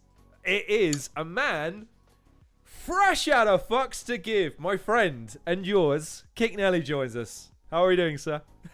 Namist. Namaste. I'm great. Well, I assume that you've never seen a man in a dressing gown and a sleeping bonnet before. What? This is such a hard concept to like. What I'm trying to get across, right, is I go. So this is potentially people that watch this tournament in a few weeks' time and go, "Wow, this kid, he put in a great performance. Oh wow, he did a thing a few months ago. This will be my first impression of him."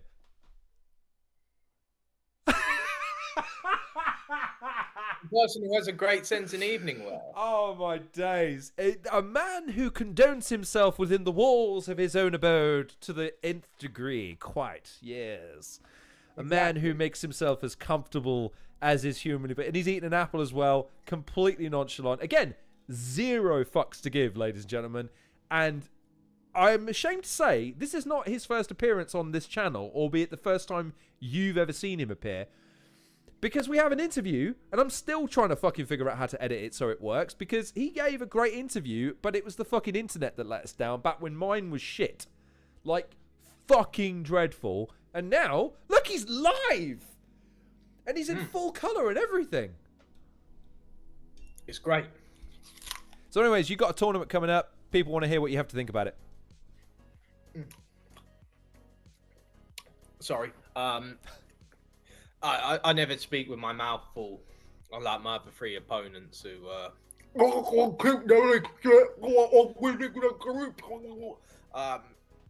No, in all seriousness, I'm actually really looking forward to this group. As somebody who threw his last battle so he could get into this group because I wanted to, you know. Is that what happened? Yeah. I took a dive, man. You know, Sonny Liston, you know, against Cassius Clay, man. I knew when it hit the ground, Hamill hit me with that phantom punch, and I took that dive sweetly and perfectly, baby. You know? I'm going to do something, ladies and gentlemen. I'm going to take a dig at maybe trying to steer this into like the realms of what I envisage this to be, which is this opportunity to sort of get... Listen, you might be watching this and you have no idea who this gentleman is. And like, why should I care, right? And my big thing was like, they're going to come on and they're going to give a big rallying cry and they're going to make you care. So, good apple? Oh, it's fucking exquisite, man. So it's a Granny Smith, and they're in season at the moment, and they just have like the perfect blend of crunch, softness, sweetness, and a bit of tart. And like they're so good, right? And everyone goes on to me, like, so that's the core of the apple. And yeah, what's your late evening drink of choice? Hibiscus and rose tea. Like a big old cup of heroin, personally, but sure, that's just as good. Nah, the withdrawal's too much in the mornings, man. Lightweight. No, but seriously, like, right, all joking aside, and I really do mean this, ladies and gentlemen, as far as a group is concerned, your placement in it, the tournament, all of it, man, how are you feeling about it? And what are you looking forward to doing, showing, getting, like, all that good jazz? Like, what is this tournament for you, man? This tournament is all or nothing for me, to be honest with you. I have been doing this long enough, and you know, it's my chance to finally break out. I think it's for a lot of people, and in my case, believe it or not, I'm actually the most experienced person in this group, you know, in terms of tenure and amount of battles, you know. So for me, it really is a chance to, you know, to prove myself and actually do it and do something. Otherwise, you know, for me, it's what's the point? You know, I don't want to be a face that turns up to fill up cards. You know, I haven't been that person. And admittedly, I'm not where I could be through my own laziness and complacency sometimes. You know, I have some bad habits.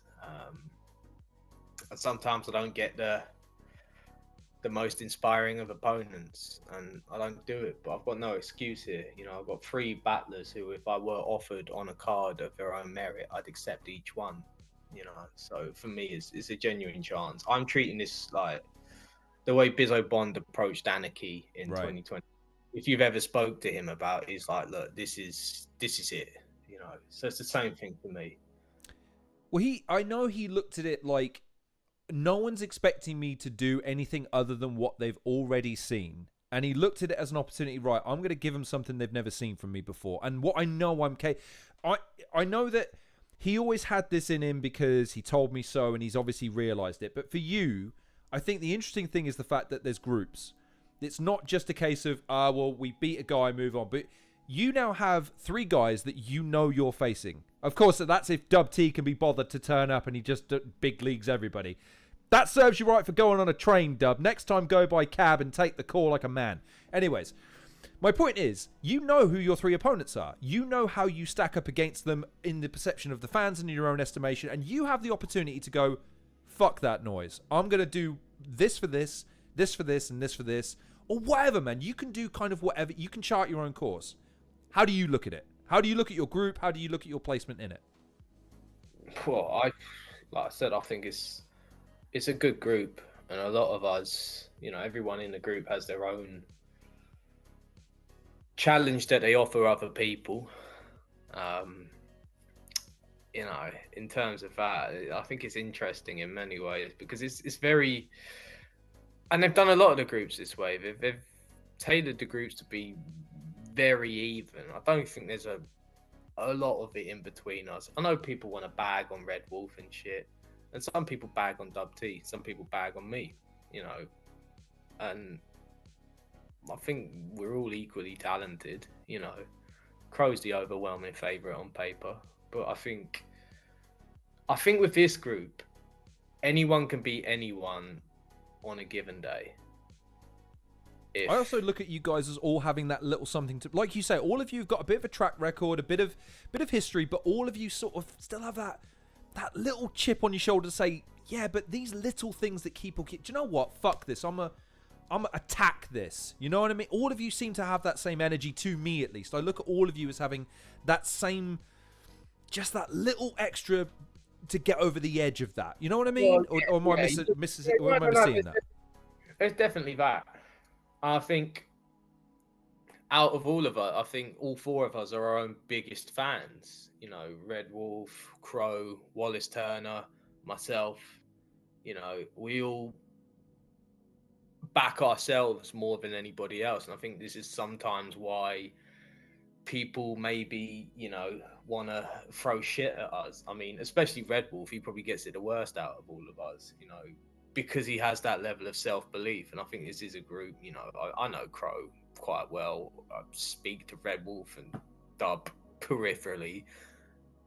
There is that level of self-belief, and we're all backing ourselves. And, I don't think in some cases, that some of us think we have something to prove. I think a lot of cases, and I think in my instance sometimes as well, I think I've already fucking proven that I can do things, but I do belong. And I think it's maybe a chance to give other people, to catch up and wake up. Now you can't ignore this. And I think it's a lot of that. I don't think there's. I think Crow and Red Wolf and Dubtee have all had good enough performances that really they should be mentioned amongst, the names that do sort of get the plaudits, if you will. It's a weird group, man, in terms of the attitudes of people and the level of competition. It's also a good group as well. It's a good group. I look at this, you're going to get, 6 good battles out of it. Hell yeah. Hell yeah. I look at some other groups, right? And I'll be honest with you, man. There's a couple groups in there that fucking suck. Like, let's be honest, man. Hi, Premier Battles. It's funny you should tune in right around this time. Hi. I know. Hi, Prem. Yeah. Stop booking fucking. No, I'm never gonna get on this. Well, here's right. Okay, let me chime in for just a second, because one thing I am curious about, and you can cut your promo in a second if you must. Okay, but this is something I got to know because it's more for you than it is for the fans, even more than it is for even Prem themselves. What do you think that Prem are going to be doing that is going to be helping you as a consequence of the tournament and how they're trying to frame it, produce it, all the rest of it, that isn't happening now with as it pertains to the audience? Because again, I think, look, your how you view your career, your placement in the scene at the moment, right? All of that really is kind of inconsequential based on what Prem are trying to do. They're trying to shatter the ceiling for everyone and say, look, we're trying to get you over with not the mainstream, but more people. But I don't really know how they're going to do that beyond, trying to treat it with a degree of professionalism. What do you hope they're going to do? You're obviously going to try and provide them with the best battle material that you can, show up, fucking kill it. But what do you want? What do you want from it? I don't want anything. To be honest with you, the only thing I want is something that Prem can't offer me. I want to be my best. There's nothing that Prem really can do for me that I shouldn't be able to do for myself or any league, you know. I think there's a degree of autonomy that has to be there when you're any form of artist. Prem provide that platform. I think what Prem are doing is gonna help. You know, the events are gonna be better produced. They also have a clear set path now. You know, with who's in the tournament, we can all look at our opponents in the future. They're all locked in. You know, and I think it's a bit of a that's good in a way, because then it can look at people and know where to work with people. If you don't advance, then perhaps there's something, you know, there's a level of investment there. Everyone has committed themselves to 3 battles. It's not like you enter the academy, because you're not committing yourself to 5 battles, because only 2 out of the 40 or whoever people enter will battle 5 times, you know. So we've all committed, you know, just fucking meat grinder. You know, 3 battles in 3 months, you know, even 60-second rounds, you know, which is harder to write than 2-3 minute rounds, in my opinion. You know, I think Prem will realize the level of commitment and where to put their efforts with people. And I think the events are going to look a lot better. I think that's one thing people haven't spoken about, is how much better the events will look, because I don't know what their actual plan with filming the individual battles is, but say you've got 32 battlers on the card, each has a +1, staff, judges, you know, you're looking at 70-80 people in the building who are all going to be watching once, who all have a reason to be there. They're not someone's mates, they're not a bunch of people who've stumbled upstairs. They're going to be respectful. You know, that's going to be a packed room with people who want to see battles, and I believe that's going to create a very interesting vibe with an engaged crowd who are interested in what they're seeing and are reacting and are, you know, watching everything and consuming everything. They're not in and out having fags. They're not there fraternizing with their mates, you know. How do you feel that dynamic fits you, though? I mean, because again, specifically for you, this idea that they're going to be changing up the status quo within the frame of the battle itself, how do you think that dynamic suits or doesn't suit or changes you, or like, how do you see it unfolding? I've done everything, man. I've battled in fucking abandoned gay bars in front of 20 people. I battled in vape shops. I battled on URL's caffeine. You know, I've battled, you know, on the first ever fucking plug in front of 200 people. Like, it doesn't matter. There's a degree of writing for the optics of the room, but also the room shouldn't really dictate how you write. If you're good and your approach is good, the talent will speak for itself. I think a lot of people get lost on, you know, that element of it. How much so, though? I mean, because again, remember, again, I'm not saying you have to remember this, but I want people to be cognizant. This is not about placating a current battle rap audience. We're trying to bring in people who are not battle rap fans or have a peripheral understanding of it or awareness of it. Again, who's judging, though? Who's judging? I have no idea. That's a very, very good question. Being honest, if the judges are established battlers, then you are placating a battle rap audience. The judging, yes, but remember, and again, I keep saying this to you like you're not. You're in the tournament. You're the one doing it. I'm saying it, though, like, the whole point is to change the paradigm of how battle rap is accepted by people that don't currently indulge in it. And so... Well, I think what's gonna help with this, and I was talking to Hamill about this the other day, people can agree or disagree with me, but there's been 3 academy events this year, you know, proper academy, not qualifier events. And for a lot of people's opinions in the venues, the academy battles were better than the main channel battles that followed afterwards. Reason why? People had a reason to be battling. There was something at stake. There was competition. And I think this is what has lacked from Prem and just battle rap in general. Everything's promo now. Everyone's mates. Like, people have a reason to fucking, you know, to turn up and beat someone and take someone's head off. There's now a dog in the fight. And I think that's what's been missing from battle rap in general, is that element of competitiveness and fuck you. You know, Prem tried bringing that back with the teams, but the teams didn't work. Because I think it was just too broad a scope, too many people are unreliable. And the other thing is with teams as well, they weren't really teams. I was on a team with fucking Darper and Jester Black. Nothing in common with either of them.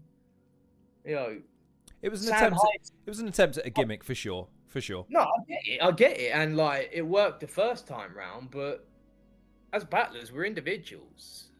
Well, again, as a wrestling fan, it put me in mind of the Raw versus SmackDown stuff, which is weird because it's right. Everyone's feuding. Right, forget your feud for a few weeks while we put you in jerseys and let you fight each other for no reason other than you're wearing red, you're wearing blue. So.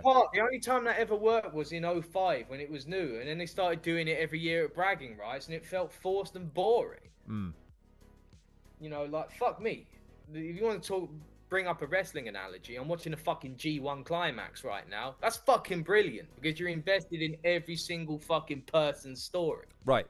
And that's what I hope to see from the tournament. That's why I hope, and I don't know if Prem have broached this with any of you yet, because again, it's weird kind of getting news second and third hand at the moment saying, by the way, this is changing and this is doing, because they're trying to keep the train on the tracks to a certain degree until they finally get everyone in the studio. I mean, I'm not going to start, you know, releasing, you know, private stuff that we've received, you know, from Prem about dates, about production, but...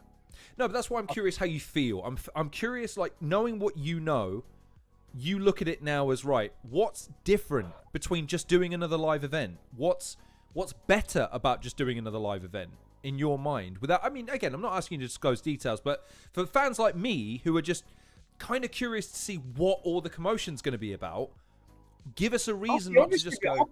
I'll be honest with you, man, I don't know. And that's half the exciting thing. I've never done anything like this before. You know, I've never gone to... You know, I turn up and perform in front of fucking 50 drunken people in pubs. I don't know completely what to expect. It's new. It's uncharted territory. That's what people need to be excited about, is that something that's happening is something that hasn't happened before. Everyone goes on about battle rap needs to reinvent itself. They need to do something. They need to bring in something new. Well, this is it. This is something new. You know, they're trying something different. You know, and that's the interesting part. And I think, like I said, what's going to make it interesting is the content, is the meat and bones of it, is the battles, the battlers, the stories, the people turning up, you know, the group stages. Someone can go and fucking shit the bed on their first battle, you know. I could turn up against Crow and choke all 3 rounds. And then, you know, there could be comeback stories. There could be someone who you know, there's so many moving parts and elements. And the other thing that people forget is every battler who's in this has decided to be in this, has chosen to be in this, entered, has been committed. You know, there hasn't been someone appearing in our DMs trying to twist our legs, you know, throwing random names at you and you picking one because you wrote 4 bars in your head, you know, on your fucking lunch break. So there's an element of that. And, you know, I've got people DMing me, people messaging. There's people now who have already written rounds 6-7 weeks away. People I know who don't write to the week of the fucking battle. So that says a lot about the motivation of people. Let me ask you then, straight up, what do you reckon you're going to do in the tournament in terms of how far you think you can go? Do you want to, and can you win? Of course I can win. I want to win. You know, I don't think I've ever entered anything that I didn't want to win. That's the spirit of competition. Of course I can win. You know, that's down to me. That is genuinely down to me. I have such a fucking... I mean, I did it with Hamill again. You know, I said I wouldn't do it, and I did it. You know, this bad habit, you know, of getting really motivated for a battle. And then just losing interest, coasting. And this is a story of my battle rap career, is I have coasted and chanced it. Got off on the one-liners, got off on the performance. Never just sat down and written. You know, my last 5 battles, I've written, you know, I've had the 3 rounds locked 2 days before. Like, a Friday before a battle is a horrible day for me.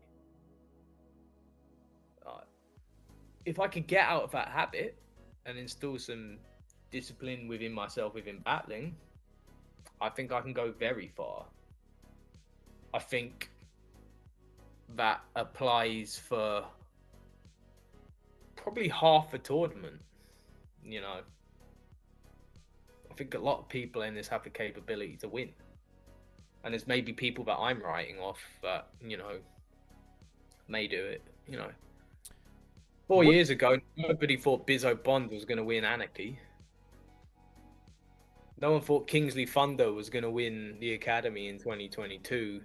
You know, look at Ultimate Madness. No one thought Fonz was going to win.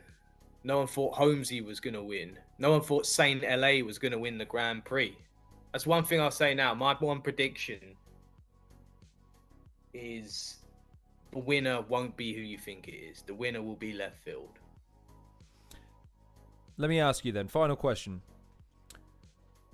Against each of the 3 confirmed opponents that you've got ahead of you, individually, what do you think gives you the edge over each of them? I'm taller than Red Wolf. I'm not bariatric, unlike William Turner. And as far as Crow's concerned, I have 20/20 vision. I expected a straight answer and everything, didn't I? Why the fuck did I tell people how I'm gonna beat them? No, I'm saying that you could be overt in. Again, you can't hide the fact that fucking I don't know, pick a fucking famous sporting element aspect and pit it against another one. You go, well, they pass and they run. Like, put it like this: sporting element aspect. I clear Red Wolf on the high jump. I beat Crow at archery, and I fucking smash fucking Wayne Thurston at the 100-meter dash.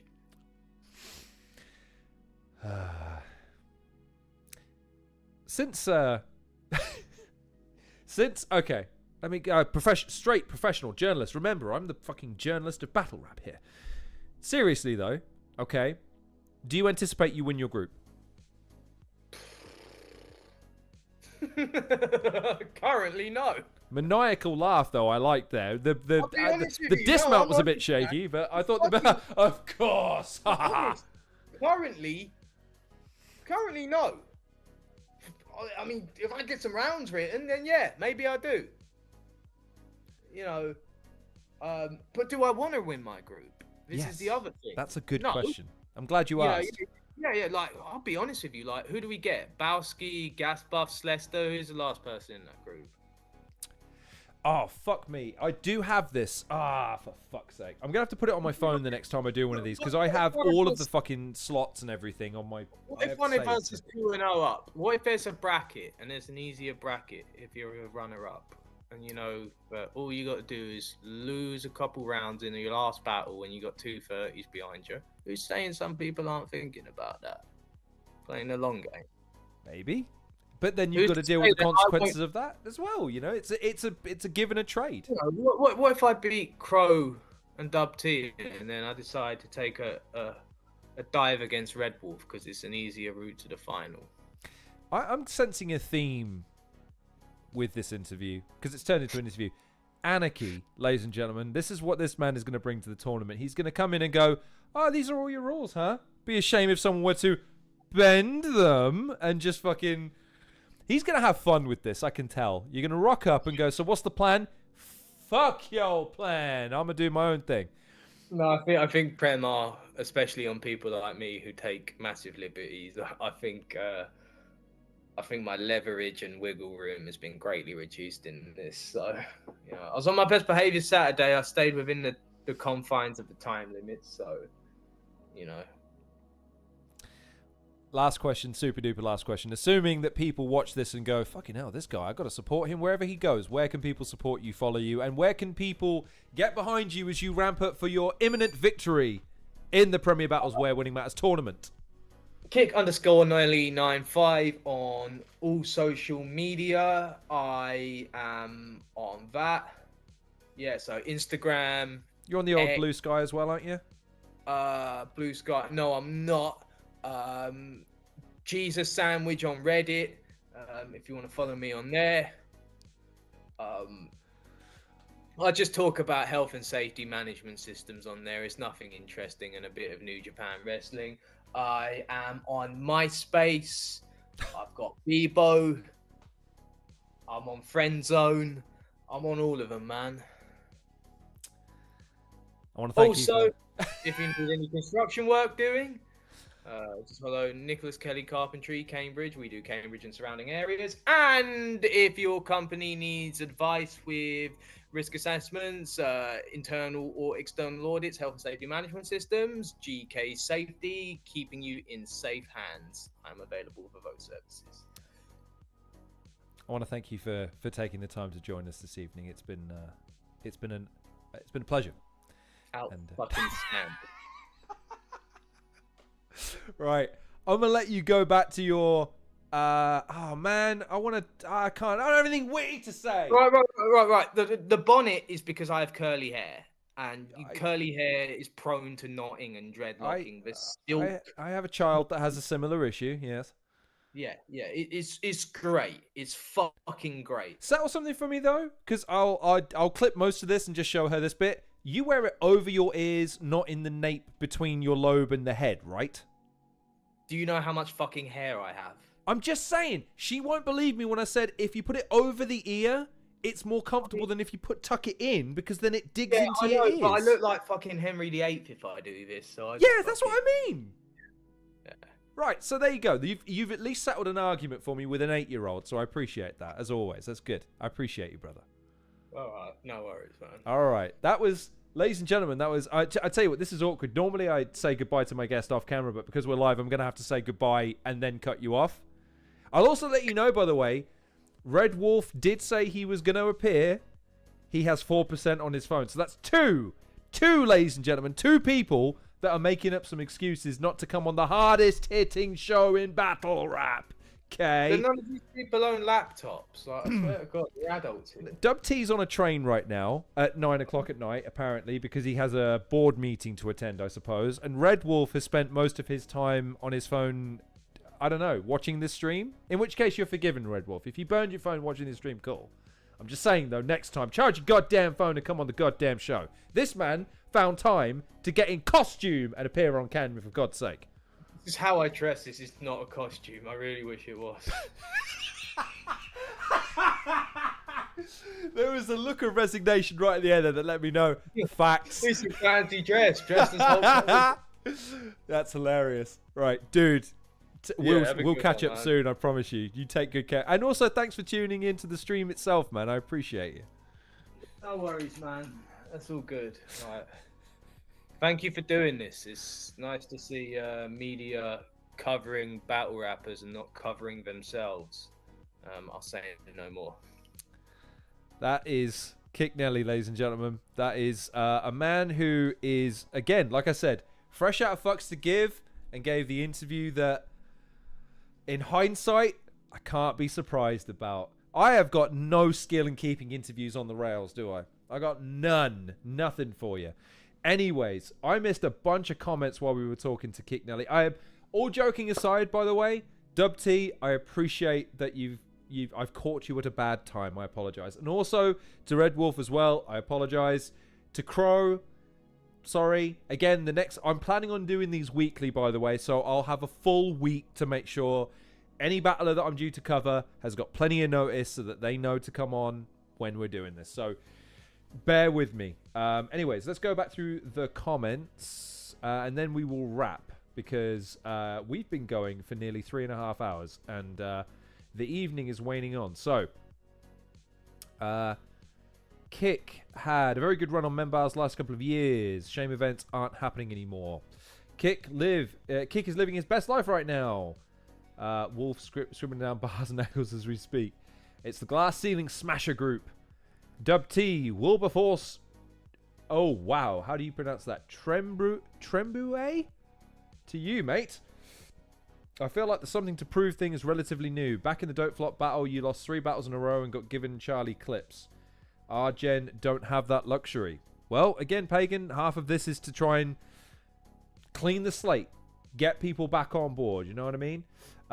Maybe they should have 4 judges in a fan poll as a 5th judge. I did suggest that, Hylas. I'm completely in agreement. I feel like you've got to give the fans license to be able to say what they think, because ultimately the success and failure of this tournament is not about who endears themselves to the judges. It's about who endears themselves to the fucking audience.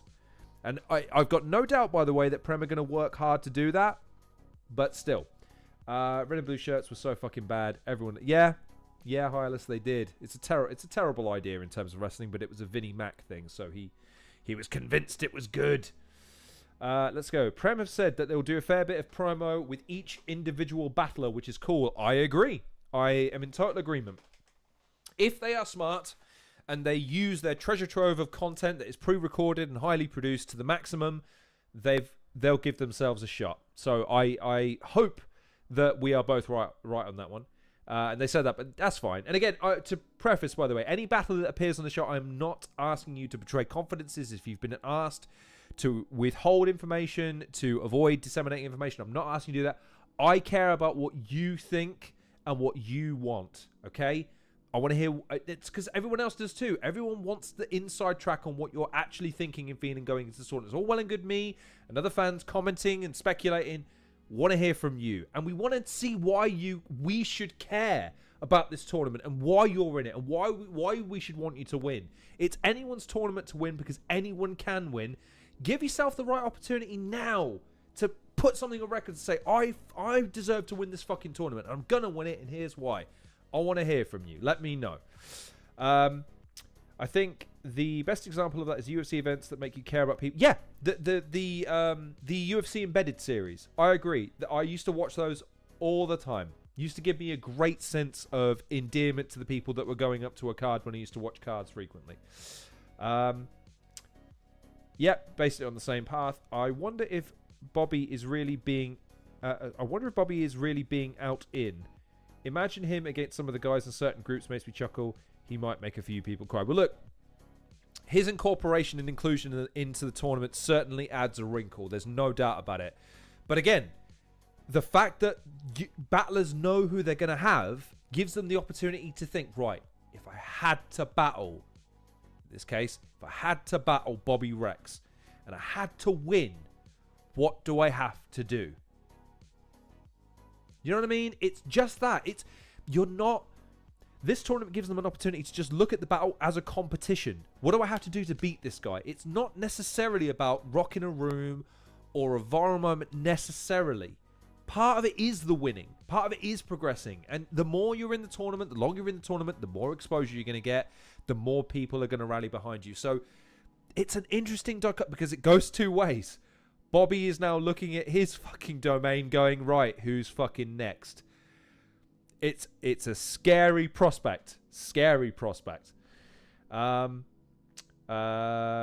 miss some? Oh, no, there we are. Imagine throwing a rap battle. Yeah, I think Kick Nelly is being a little bit... He's being a bit cheeky there. I don't know if you noticed that in the interview just then. He can be a bit cheeky. But, hey, listen. There's going to be games and shit. Look, again, y'all got to win. Winning's the name of the game. You got to do what you got to do to win, I suppose. Drop your MSN message. That doesn't even work anymore, dude. I think they killed it. Otherwise, it grows into one big dreadlock, says Aaron.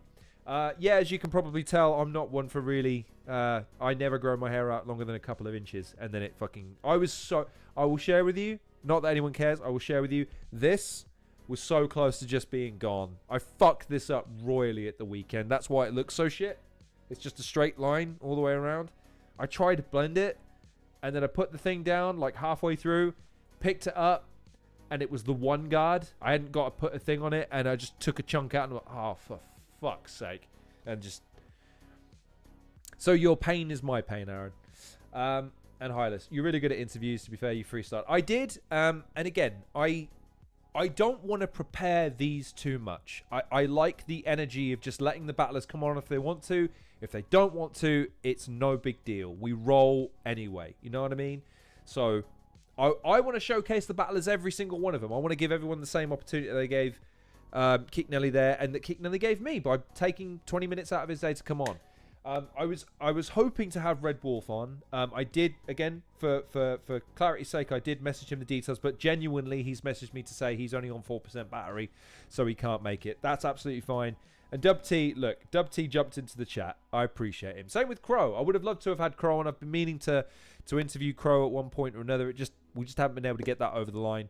So that's a shame. But nevertheless, so 3 hours and 30 minutes in, that is Group A of the Premier Battles Where Winning Matters tournament. That is also appears to be a fire alarm in the background. So maybe my building's on fire and I have to leave anyway. So I hope you enjoyed that. We will be back next week, Monday, for the next installment of this series. We are going to be covering Group B of the Premier Battles tournament. Hopefully, and I mean this with all sincerity, nothing changes between now and then as far as the groups is concerned. I will see if I can get a revised group list to make sure that I am on point with the groups that I'm covering. I will also make more of a concerted effort to reach out to the individual battlers to say, look, I'll be going live at 7-ish. I can hear you speaking already. You're never on time. I'll go live whenever the bloody hell I like. Thank you very much. I'll give you the day. That's all I'm giving you. But I'll let them know when I'm going live. I'll let them know, look, we'll be covering the battles. After the battles are done, man, come on. Talk to people. Let them know what you've got on the... You know what I mean? Like, let them know why they should care about you winning this. Give them all the chance of the work. No loose chat in the house. What's good? I'm looking forward to seeing what you guys do in the interim period. A lot of people are counting on you guys to hold the scene down while Prem are going on hiatus and Don't Flop are doing whatever Don't Flop is doing. Again, this idea of, oh, there's no more live events. Hey, listen. No Loose Chat is still kicking about. They did an event this weekend, ladies and gentlemen.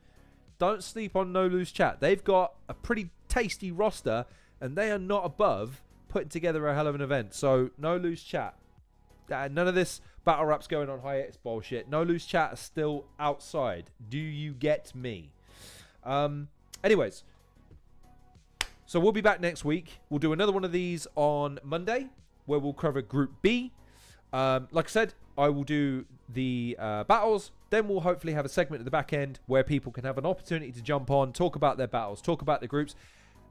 God willing, we will have them on at the same time. We can get a little promo going. We can get a little discussion going. I'm more than happy to take my hands off that wheel and let those guys do their thing. I'm sure you would like to see that. I know I want to see that. So tag them. Let them know. The Halcyon Show next week, Monday, Group B. If you are not here, you better have a good goddamn excuse. But for the moment, this is going to take a minute because I want to make sure I cover everyone. So Hylas, Aaron, Hadashrooms was in the house. Pagan was in the house. Obviously, Kick Nelly was in the house. Dub was in the house. Crow was in the house. Red Wolf was in the house. Am I missing anyone, though? I don't want to miss anybody. Did I miss anyone else? Obviously, No Loose Chat was in the house as well. No Loose Chat. Big respect to... Oh, Anki Dams as well. Anki, my friend. McCoy. McCoy said he'll hop on, actually, so that's good. We'll make sure we get McCoy a link. And I think that's everyone. So, ladies and gentlemen, boys and girls, children of all ages, my name has been Lorne Risley. I am the host of the Halcyon Show. I sincerely hope you enjoyed this edition of the Halcyon Show. There will be another just like this next week. Oh, wait. Oh, Crow, of course. Sorry, I forgot to mention Crow. Crow. My apologies.